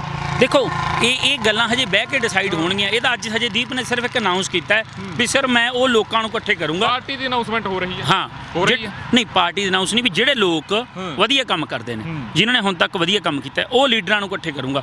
ਉਹਦੇ ਵਿੱਚੋਂ ਕਿੱਦਾਂ ਕੱਢਣੀ ਹੈ, ਕਿੱਦਾਂ ਇਕੱਠੇ ਹੋਣਾ ਹੈ, ਕਿੱਦਾਂ ਬਾਕੀ ਬੰਦਿਆਂ ਦਾ ਵਿਚਾਰ ਲੈਣਾ। ਕਿਉਂਕਿ ਹਜੇ ਸਾਡੇ ਨਾਲ ਤਾਂ ਗੱਲ ਨਹੀਂ ਹੋਈ। ਉਹ ਇਕੱਲਾ ਜਾ ਕੇ ਉੱਥੇ ਪ੍ਰੈਸ ਕਾਨਫਰੰਸ ਕਰਦੇ ਨੇ ਤੇ ਹੋ ਜਾਂਦਾ। ਹੁਣ ਜਦੋਂ ਬੈਠਾਂਗੇ, ਸਿਰ ਨਾਲ ਸਿਰ ਜੁੜਨਗੇ, ਗੱਲਾਂ ਹੋਣਗੀਆਂ ਤਾਂ ਵਿੱਚੋਂ ਕੁਛ ਪੋਜ਼ਿਟਿਵ ਤਾਂ ਨਿਕਲੂਗਾ। ਫਿਰ ਤੁਹਾਡੀ ਗੱਲ ਵੀ ਜਾਇਜ਼ ਹੈ ਵੀ ਉਹੀ ਇੰਨੀਆਂ ਜ਼ਿਆਦਾ ਨਾਲੋਂ 4-5 ਬੰਦੇ ਖੜੇ ਕਰਕੇ ਅੰਦਰ ਤੱਕ ਗੱਲ ਤਾਂ ਜਾਣ ਲੱਗੇ, ਆਮ ਲੋਕਾਂ ਦਾ ਅੰਦਰ ਗੱਲ ਤਾਂ ਹੋਣ ਲੱਗੇ ਵਿਧਾਨ ਸਭਾ ਦੇ ਵਿੱਚ। ਸੋ ਇਹ ਦੇਖਣਾ ਪੈਣਾ ਇਸ ਸਮੇਂ ਦੇ ਨਾਲ। ਫਿਲਹਾਲ ਇਹਦੇ ਬਾਰੇ ਕਹਿਣਾ ਬੜੀ ਜਲਦਬਾਜ਼ੀ ਹੋਊਗੀ ਬਾਈ। ਕਿਉਂਕਿ ਸੁੱਖ ਜੀ ਮੈਂ ਤਾਂ ਇਹ ਗੱਲ ਕਹੀ ਸੀ, ਜਦੋਂ ਤੁਸੀਂ 117 ਵਾਲੇ ਕਨਸੈਪਟ ਤੇ ਜਾਂਦੀ ਆ ਕੋਈ ਵੀ ਨਵੀਂ ਪਾਰਟੀ ਆ, ਪਹਿਲਾਂ ਵੀ ਪੰਜਾਬ ਦੇ ਵਿੱਚ ਹੋਇਆਗਾ, ਫਿਰ ਜਿਹੜੇ ਮੇਨ ਬੰਦੇ ਹੁੰਦੇ ਆ ਉਹ ਮੁੱਖ ਮੰਤਰੀ ਵਾਲੀ ਕੁਰਸੀ ਦੇ ਸੁਪਨੇ ਲੈਣ ਲੱਗ ਜਾਂਦੇ, ਉਹਨਾਂ ਦਾ ਜਿਹੜਾ ਮੇਨ ਮੋਟਿਵ ਹੁੰਦਾ ਉਹ ਭੁੱਲ ਜਾਂਦੇ। ਇਹੀ ਮੁੱਖ ਮੰਤਰੀ ਦੀਆਂ ਕੁਰਸੀਆਂ ਨੇ ਸਾਨੂੰ ਫਸਾਤਾ। ਪਿਛਲੀ ਵਾਰ ਇੱਕ ਇਨਕਲਾਬ ਦੇ ਨਾਂ ਤੇ ਦਿੱਲੀੋਂ ਬੰਦੇ ਆਏ, ਵੱਡੇ ਮੂੰਹਾਂ ਵਾਲੇ ਬਾਗੜ ਬਿੱਲੇ ਆਏ, ਪੰਜਾਬ ਦੀ ਮਲਾਈ ਖਾ ਕੇ, ਦੁੱਧ ਪੀ ਕੇ ਕਰੋੜਾਂ ਰੁਪਈਆ ਬਣਾ ਕੇ ਨਿਕਲ ਗਏ। ਕਾਰਨ ਕੀ ਸੀ? ਮੂਹਰੇ ਨਹੀਂ ਕਿਸੇ ਨੂੰ ਲਾ ਪਾਏ। ਮੇਰੇ ਦਿਲ 'ਚ ਵੀ ਚੋਰ ਸੀ, ਤੁਹਾਡੇ 'ਚ ਵੀ, XYZ ਦੇ ਦਿਲ 'ਚ, ਉਹ ਕਰੇ ਉਹ ਨਾ ਬਣ ਜੇ, ਉਹ ਕਰੇ ਉਹ ਨਾ ਬਣ ਜੇ। ਇਸ ਲਈ ਇਹ ਸਾਡੇ ਜਿਹੜੇ ਪੰਜਾਬੀ ਹੈ ਨਾ, ਇੱਕ ਦੂਜੇ ਦੀਆਂ ਲੱਤਾਂ ਬਖੂਬੀ ਖਿੱਚਣਾ ਜਾਣਦੇ ਨੇ। ਇਸ ਲਈ ਹਜੇ ਕੋਈ ਇਦਾਂ ਦਾ ਫੈਸਲਾ ਨਹੀਂ ਕਰਾਂਗੇ ਵੀ ਕੋਈ ਕਿਸੇ ਚੀਜ਼ ਨਾਲ, ਕਿਸੇ ਇਦਾਂ ਦੇ ਫੈਸਲੇ ਨਾਲ ਆਮ ਲੋਕਾਂ ਨੂੰ ਸੱਟ ਵੱਜੇ, ਲੋਕਾਂ ਦਾ ਨੁਕਸਾਨ ਹੋਵੇ। ਆਉਣ ਵਾਲੇ ਸਮੇਂ 'ਚ ਕੁਝ ਵੀ ਸੰਭਵ ਹੈ। ਜੀ ਸੁੱਖ ਜੀ, ਅੱਜ ਤੁਸੀਂ ਆਪਣੇ ਕੀਮਤੀ ਸਮੇਂ 'ਚੋਂ ਸਾਨੂੰ ਸਮਾਂ ਦਿੱਤਾ, ਤੁਹਾਡਾ ਬਹੁਤ ਧੰਨਵਾਦ। ਸ਼ੁਕਰੀਆ ਜੀ। ਸੋ ਦੋਸਤੋ, ਇਹ ਸੀ ਸੀਨੀਅਰ ਪੱਤਰਕਾਰ ਸੁੱਖ ਜਗਰਾਉਂ, ਜਿਨ੍ਹਾਂ ਨੇ ਗੱਲਬਾਤ ਕੀਤੀ ਆਉਣ ਵਾਲੇ ਜੋ ਰਾਜਨੀਤੀ ਦੇ ਸਮੀਕਰਨ ਬਣ ਰਹੇ ਨੇ, ਜੋ ਕਿਸਾਨੀ ਲਹਿਰ ਦੇ ਵਿੱਚੋਂ ਉੱਠ ਰਹੇ ਨੇ ਸਮੀਕਰਨ, ਉਹਨਾਂ ਬਾਰੇ। ਅੱਗੇ ਵੀ ਅਸੀਂ ਇਸ ਮੁੱਦੇ ਦੇ ਨਾਲ ਬਣੇ ਰਹਾਂਗੇ। ਹੁਣ ਆਪਣੇ ਦੋਸਤ ਰਤਨਦੀਪ ਸਿੰਘ ਧਾਲੀਵਾਲ ਨੂੰ ਦਿਓ ਇਜਾਜ਼ਤ। ਦੇਖਦੇ ਰਹੋ RMB ਟੈਲੀਵਿਜ਼ਨ। ਧੰਨਵਾਦ।